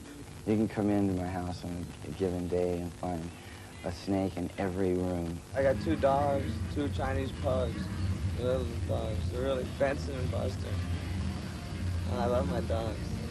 Pythons and boas and little tree boas and reticulated pythons and blood python and Burmese python and carpet pythons and African rock pythons and anacondas and all this stuff. And then I've got another, I had like a bookcase that I converted into another snake tank. It's got tree boas in it and stuff. It's cool. It's a lot of fun. I have 2 dogs. Yeah. 2 yellow labs. Yeah, Chester and Chloe. Well-trained. Well-trained dogs. Yeah. The band wants me to bring Torque on tour because he's fun to party with, because he's fun. The dog is fun. He's this little dog. He tries to attack Akitas and things. He's 4.5 pounds. He'll get bit in half. But he's like gnarly, and he's fun. And they wanted me to bring him on tour, and I'm like, who's going to clean up? And they went, well, that is a problem. You know, and it's like, I'm like, I can't do it. There's no way. Yesterday, there was so many things I was never shown. Now that I'm starting to learn, I feel I'm growing old because yesterday's got nothing for me. Old pictures that I'll always see. Time just fades the pages in my book of memories. Yesterday got nothing for me. Play something else now.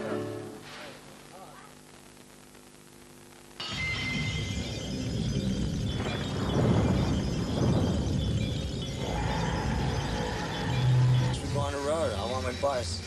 I want a bus. Dougie, where's our bus? I'm not bragging or anything, but something about we can turn a Coliseum into a club, you know? I don't know what it is, but that's what happens. And we generate a weird type of excitement. I mean, Izzy put it best, when you're doing a ballad and people are killing each other in a crowd, like in Weedsport, New York, beating the crap out of each other, something's wrong. We don't really understand it. We like the energy, you know, and everybody likes to see a good barroom brawl or something. But when it turns into such a mess, I mean, a barroom brawl is a movie. It's not real life. There's some fierce stuff happening there, you know? There's a lot of pain and a lot of violence, you know? When we get together, there's a lot of violence and you know, it's just a lot of stuff. We've lost a lot of friends. Last couple of years together, all of our, you know, we've lost some friends. I'll let them know. You know, it's a lot of stuff we've gone through together, and we get on stage, all 5 of us together, it comes out. The rest of the band will bounce back quicker after a show.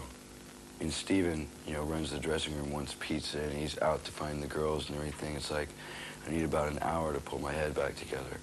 Because every song I sing, when I'm singing it, at the same time I'm like dealing with the crowd and stuff, I'm also thinking about the situation when I wrote the song, which could be 9 years ago, and where that person is now. All this stuff's going through your head like a million miles an hour.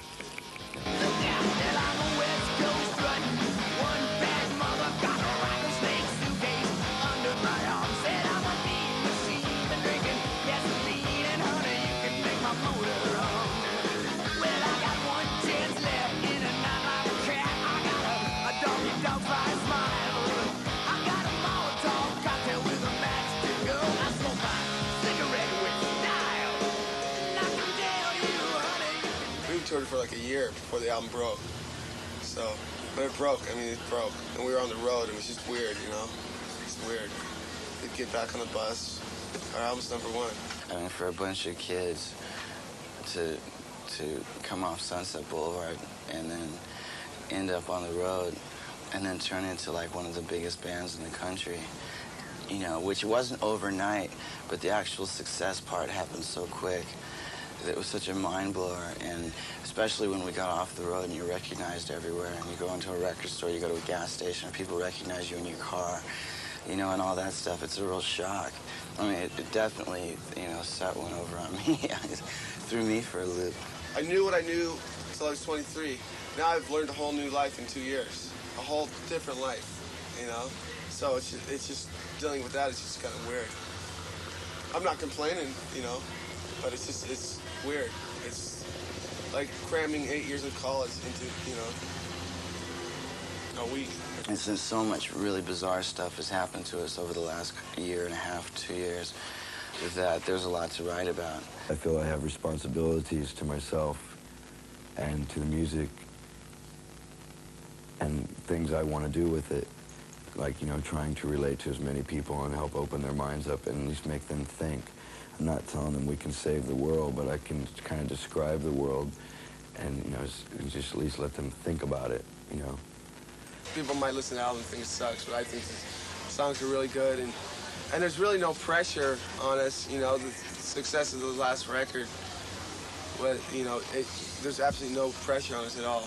You know, maybe if we only sold 50,000 copies or something, there would be, but... And even if that happened, we'd say screw you to the record company, you know. As far as I'm concerned, the new material is great. It's a lot darker. A lot darker. It's killer. I dig it. I hope this album's more successful because I just want to bury Appetite. You know, it's like, I like the album, but I'm sick of it. I don't want to live my life through that one album. I have to bury it. So, rather than just throwing a bunch of songs together that we think are fun, we're going over it, you know, with a fine-tooth comb and just working on everything to try it. That's the goal, bury Appetite.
Rose.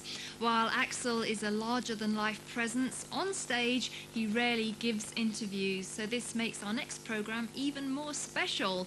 Just prior to the release of the Use Your Illusion albums in September 1991, MTV's Kurt Loder caught up with Axl for this revealing one-to-one interview.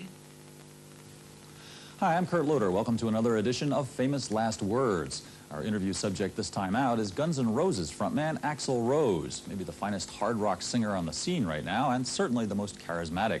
With their debut album Appetite for Destruction and its follow-up EP GNR Lies, two records that have sold more than 12 million copies, Guns N' Roses established itself as a band apparently capable of doing anything it set its collective mind to. Now hard at work on a long-awaited second LP due out in January, with former Cult drummer Matt Sorum recruited to replace the departed Steven Adler, Axl Rose took a couple of hours off recently to talk to us at the house in the Hollywood Hills he shares with his wife Erin, a place so new they had to buy lawn chairs for this backyard interview, which went like this.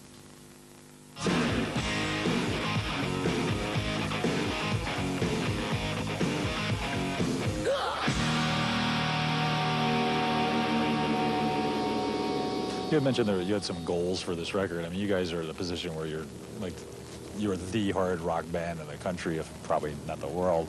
Where do you go next? I mean, what are you trying to demonstrate? There's lots of kinds of material. Basically, with all kinds of different reactions in the press and this and that, it was kind of like the only way to show where we've been and to make ourselves happy was to just try to put it all out. Try to put all the material out at once, which, you know, 148 minutes, that hasn't really been done. I mean, Springsteen put out a 5-album box set, but it was live. You know, it had been done over the years. Most of this is new material, and there's a couple cover tunes in it. Is this album going to be also mixed up like GNR Lives? There's going to be a lot of acoustic stuff on it, too? Are there going to be different stylistic things going on?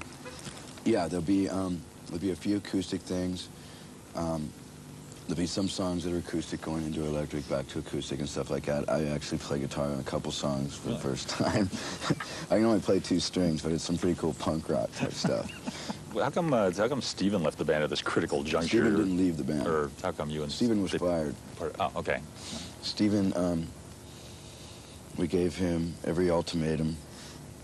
We tried working with other drummers. We had Steven sign a contract saying if he went back to drugs, then he was out. Yeah.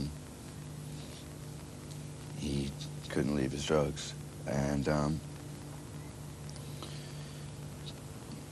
other things have happened involved with Steven, that Steven is basically someone I used to know. It makes me feel bad, but there's other things beside the band that he was involved in with his drugs that have been very dangerous and scary, and that I want nothing to do with him. Is that what you were talking about when you were opening for the Rolling Stones in L.A. last year? And you said somebody in this band has been dancing with Mr. Brownstone, essentially? Oh, there was...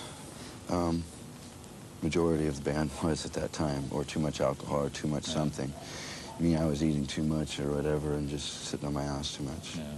How's it going with the new drummer? Is he fitting right in? Or it must be very hard at this point to bring somebody new into the band, isn't it? It was a miracle. Yeah. He has saved the band's life. He came in, he's in an up mood, he works, he writes his own material. Yeah. He writes a lot. He works real well with us. He takes suggestions well, he keeps everybody in line, keeps the timing great. You know, I mean, he played 29 songs in a month. Yeah, you mentioned one of the covers you're doing is You Only Live Twice. Why that, of all the songs in the world? No, Live and Let Die. Oh, I'm sorry, Live and Let Die. That's right. Live and Let Die. I don't know, I was watching I thought about it once a long time ago, but just thought you never will be able to get that the way it sounds. Yeah. It's done that well. And then I was watching, I'd rented the movie, and I was watching it, and I just went, this song sounds like Welcome to the Jungle, too. You know? It's like, now that you're here.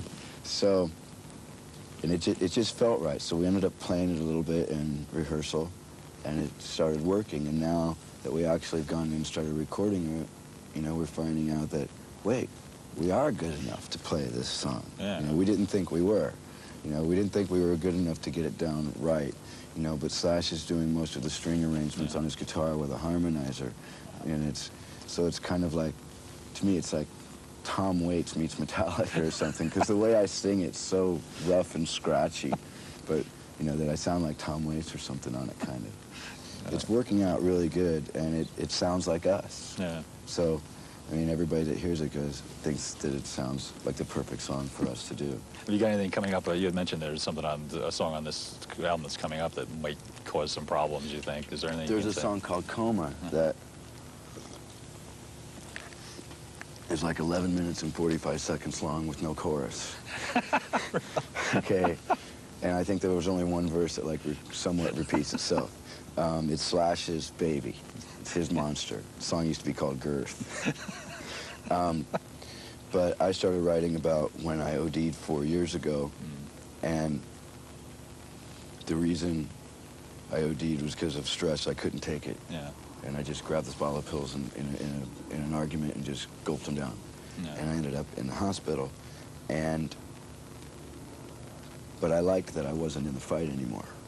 And I was fully conscious that I was leaving. Yeah. I liked that. But then I go, all of a sudden my first real thoughts, though, were that, okay, you haven't toured enough, the record's not going to last, it's going to be forgotten, and this and that, you have work to do, get out of this. And I went, no, and I woke up, you know, and pulled myself out of it. But in the describing of that, some people could take it wrong and think this means go put yourself into a coma, you know, and so it's really tricky, and I'm still playing with the words to figure out how to, like, show some hope in there. Yeah. You seem to have, I mean, from a couple of years ago, like ODing on pills, you've come a long way since then. Do you feel more settled down now? And you seem pretty relaxed and together. Yeah, but it's been a lot of work to do that because there's, you know, part of, we got used to, like, as the Eagles would say, everything all the time. And, you know, living that way and going for it. And all of a sudden you started to and then that's what got us here. That's what got us signed. That's what got us on top of things. And then then you got to a point where you go, wait a minute. Everything that got me here is also starting to I'm starting to self-destruct. It's starting to tear up my life. I have to figure out how to channel my energies other directions. It's a weird one. Settling down is a weird one, you know. Do you think it's just a function of like getting older and learning more and being more aware of what's going on? It's realizing there's life after, you know, 21, life after 25, life after 27. You know, 27 was the hardest year. I met Prince and I was talking with Prince and he was like, how old are you? 28? And he goes, last year was the hardest, wasn't it? And he was saying how 27 is like the bitch. It's the hardest year. Really? 27 was definitely my hardest year. Well, it's all behind you now. Yeah, it's still a mess, but like I'm used to when it gets a mess. Yeah. Did you consider that valid when people say, well, you're up there in front of kids, you have to set a good example? I mean, a lot of people say, well, no, I'm an artist. I don't have to set an example. I just do my art. I mean, how do you feel about that? It's real tricky. Our first major tour was with Motley Crue, and the audience was younger than most audiences we played, like on the Aerosmith tour or in other tours or our own tours and the tours with the Cult. And it was real hard to do the song It's So Easy. Yeah. Because there's a line in there, I drink and drive and everything's in sight. We were talking about kind of how we got away with things and we're lucky to be here. It was real hard knowing that some of these kids would just go out and go, yeah, I drink and drive, everything's inside. I mean, Izzy put it best when he said, a lot of people think our record means, you know, party and do cocaine and rock and roll, and it's like, and that just ain't what it is. Yeah. And so Izzy was going to quit at one time because he didn't like the way people were reacting to it. Heard something on the radio last night when Frank Zappa broke up the Mothers. It was because people were clapping for all the wrong reasons. Yeah. It's hard when you know that you're doing your material and the audience, a majority of your audience, isn't getting what you meant.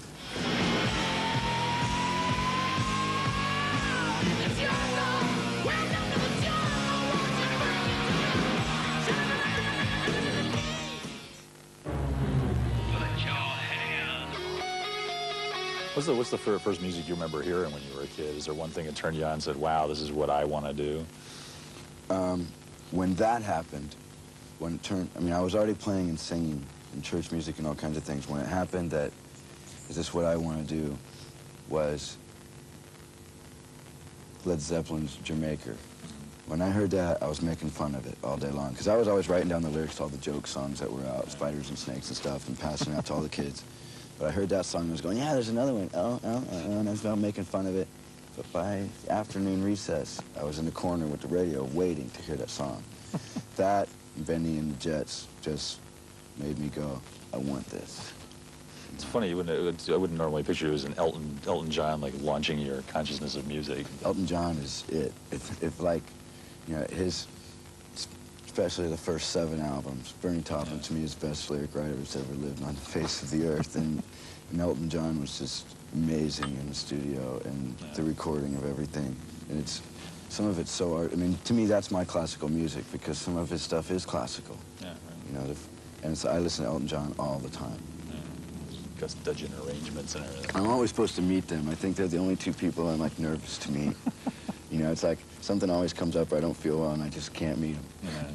What were you doing when was the first thing you did in music? Was it church stuff? I mean, you'd just be going to church and singing. Were you singing in a choir or something? Or? Church stuff, singing since I was a little kid. Like, my brother and sister and I would have to sing in a trio, which was then the Bailey Trio.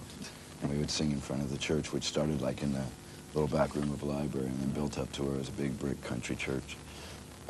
Just like Nearer My God to Thee, stuff like that? Or? Yeah, all the Amazing Grace and everything. Actually, Sebastian Bach and I are talking about doing a version of Amazing Grace together. Really? I think it's a whole new idea that him and I are going to do this together, because everybody wanted us to be enemies, kind of a bit in the, you know, press things, or who's better, or this and that, and it's kind of like, we just hit it off, you know? Have you patched up your differences with Vince Neil and the boys? And you had a scuffle last year backstage at the... Oh, no way. No? Oh, okay. No way. Haven't patched up anything. The Video Music Awards were not a picnic for all concerned, however, including Guns N' Roses guitarist Izzy Stradlin, who was punched in the face by Motley Crue vocalist Vince Neil as Stradlin walked off stage with his manager Alan Nivens.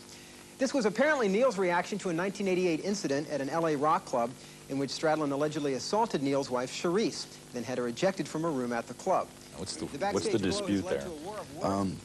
Well, I mean, they think, I've read in interviews of theirs that they feel that it's like I'm just, you know, standing up for Izzy and stuff, but Vince should be careful what golf courses he's mouthing off about Axl on and who he's playing golf with. You know, when he goes out playing golf, mouths off about Axl, and he happens to be playing golf with people that work for me, stories come back.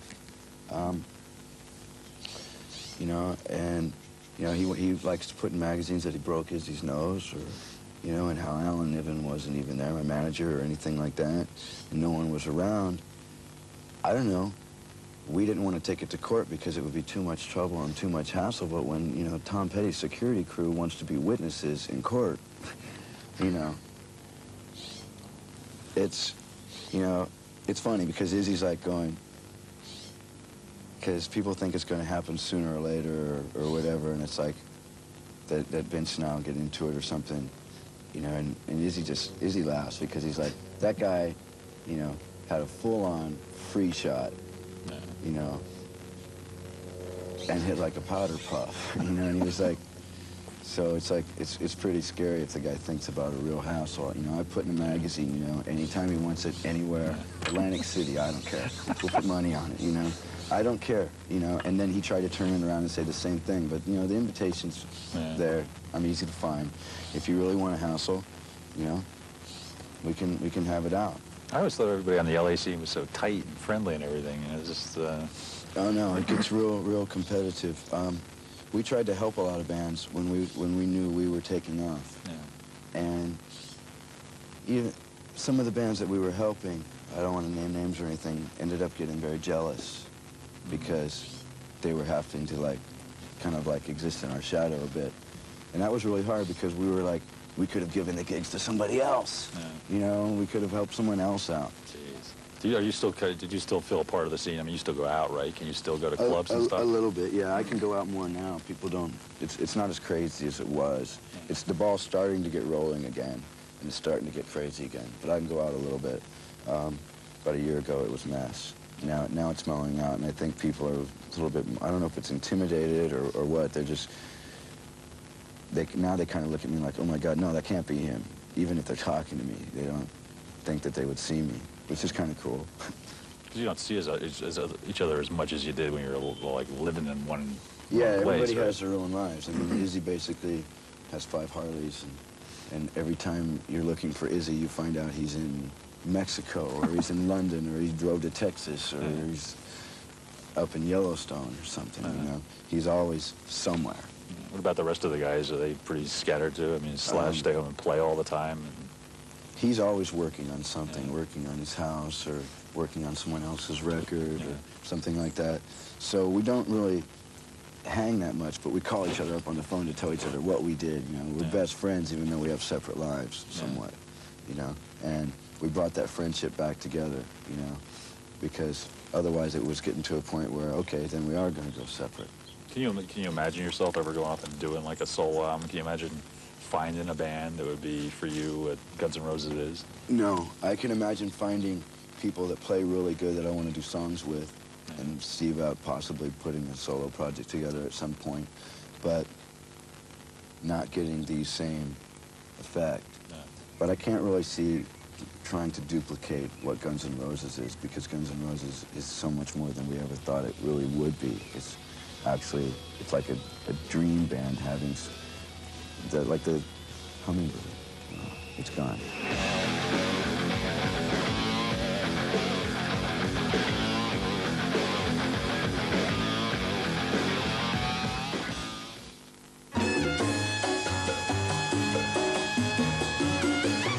And on this month's show, what?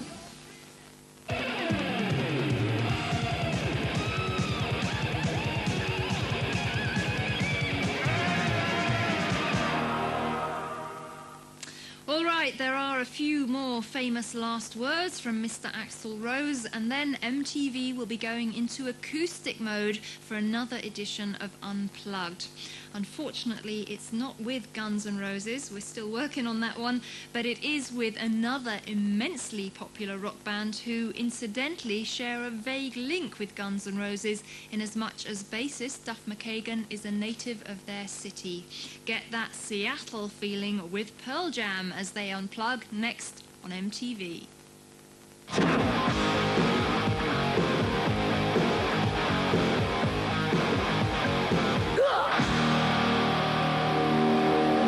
We were doing a thing with, I'd heard that you were going to do a version of Welcome to the Jungle with Ice-T.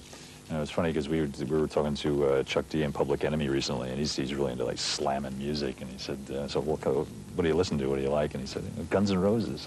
They do slamming music, which is odd. You wouldn't expect to hear this in rap circles. I listen to Public Enemy now all the time. Really? Yeah. I listen to Public Enemy, Ice-T, NWA, and Ghetto Boys. Do you think that there's a future for you in rap? I mean, are you good at this? I'm not that good at rap. You know, I listen to it a lot. It's like, I like it because it keeps me awake and aware of what's going on. Yeah. You know, it's like I watch MTV raps more than I watch Headbangers Ball. Yeah. Headbangers Ball has a lot. Some stuff's good. Some things are like, I don't know. I look at it like, yeah, I was there 5 years ago or 6 years ago. I want to move on. I listen to Public Enemy a bit more because of all the social issues they bring up in their things and in their songs and stuff. So that's like, I don't know what I agree with and what I disagree with at this point. I'm just listening to it and enjoying it and enjoying that someone's taking that strong of a stand on what they believe. All right, what do you, well, let's take Two Live Crew as an example. I mean, this has been a good and a bad year for them. What do you make of the fact that in the United States for the first time, a record can be declared illegal, essentially? I mean, I think it's crazy. I mean, I think it's like, you know, saying the Diary of Anne Frank, you know, influences people in a bad way, or something, or the dictionary that if it has a definition for a four-letter word is in a bad way. I mean, there was an article in Penthouse magazine saying that if you want to like point fingers and say what influences people in a bad way and most powerful influence and like what damage has been done, it's like the Bible has caused more wars and death than anything by people reacting to it however they feel they should react to this more than any other book, you know? So unless you're going to get rid of Shakespeare, unless you're going to get rid of the Bible and things like that, back off. And, you know, I'm sorry if it makes your job of raising your kids a little bit harder. Maybe, you know, you should have thought about that beforehand, before you had your kids. So. I mean, do you think you'd feel different about this after you had a kid? No. No, not even if I had a kid and he did something because the record said do it. Yeah. You know, I don't think I would feel different at all, because I think about that a lot. Was your experience with religion as a kid essentially positive? I mean, you had the musical aspect of it, that was good. Or it was essentially positive about teaching you the King James Bible, what the Bible says. But I just watched my church. I watched everybody become very hypocritical and self-righteous to the point that they started like destroying the unity they had that built the church. Yeah. You know, because I was there from the beginning till when it became big church. Is it a Baptist church? No, it was Pentecostal. And it was like about 8 miles out in the country. And then it just got very hypocritical and self-righteous, you know, like, you know, you could sit there as a kid and watch people on this side of the church were saying something bad about the people over here, you know, and it's like, it just got like, who was more religious, you know, within the church? Who was pure? Who was going to heaven and who wasn't in the congregation? And it was like, it was just very, very negative. At that point. Does this upset you at all, seeing, because these seem to be the people, the fundamentalist people, seem to be the people that are attacking popular music, especially rock and rap now. I mean, people like, we just covered a record burning, believe it or not, again. These guys, the Peters brothers, and they're throwing in the old Ozzy records and all this stuff. And it's incredible that this is coming back again here. It's 1990. It's like Dave Mustaine says, though, you know, to burn them, you had to go buy them. Yeah. Good thought, I suppose. You know, it's like, go ahead, burn the record, you know, make some news. Make some news for me. I think people are just scared of art, you know. Which, art's very powerful. And it's hard to say which art, you know, should be in the hands of babes, you know, that they don't understand what they've got in their hands. I mean, The Wall is a very powerful piece of work that, like, I know people that, like, got into The Wall and didn't come out of it for 5 years, you know? They just locked themselves into this frame of mind of whatever they were getting out of that album, you know, and most of it seemed to be positive, but during the 5 years, they became very distant from everybody and very alienated. But Roger Waters was giving everything he had, describing where he had been in his mind, and what life did to him. So I don't know. Art's a very powerful thing, and I just don't think they know what to do with it. And I don't think they can stop it, but you have to go out and fight. You've always had to do it, and just because we're in the 90s and it seems like it's easier, you know, it's really no different than, like, back in the 17th century, you know, when you had to fight for a book to be printed or something.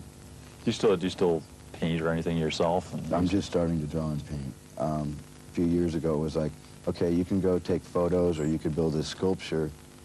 You could probably just throw yourself into the band. It was like all or nothing for Guns N' Roses to make this happen, to give me the chance to do whatever I wanted. You know, it's like there was other reasons for, you know, Guns N' Roses fighting to get this successful was so that we could do what we wanted and get away with it and be able to live comfortably doing it, you know, and have some security. What did you, when you finally got on the stage with the Stones last fall, were they what you expected them to be? You know, 27 years on in their career, did they still have something going for them, did you think? It was great playing with them. It was a definite dream. I mean, it was something that we told people we were going to do, and people were going, no, they're broke up. I don't care. We're going to open for the Stones. You wait. We're going to do this. I don't know how, but we're going to do this. So, and then, you know, I told Keith Richards that, and he's like, well, you made it, mate. Let me have a cigarette.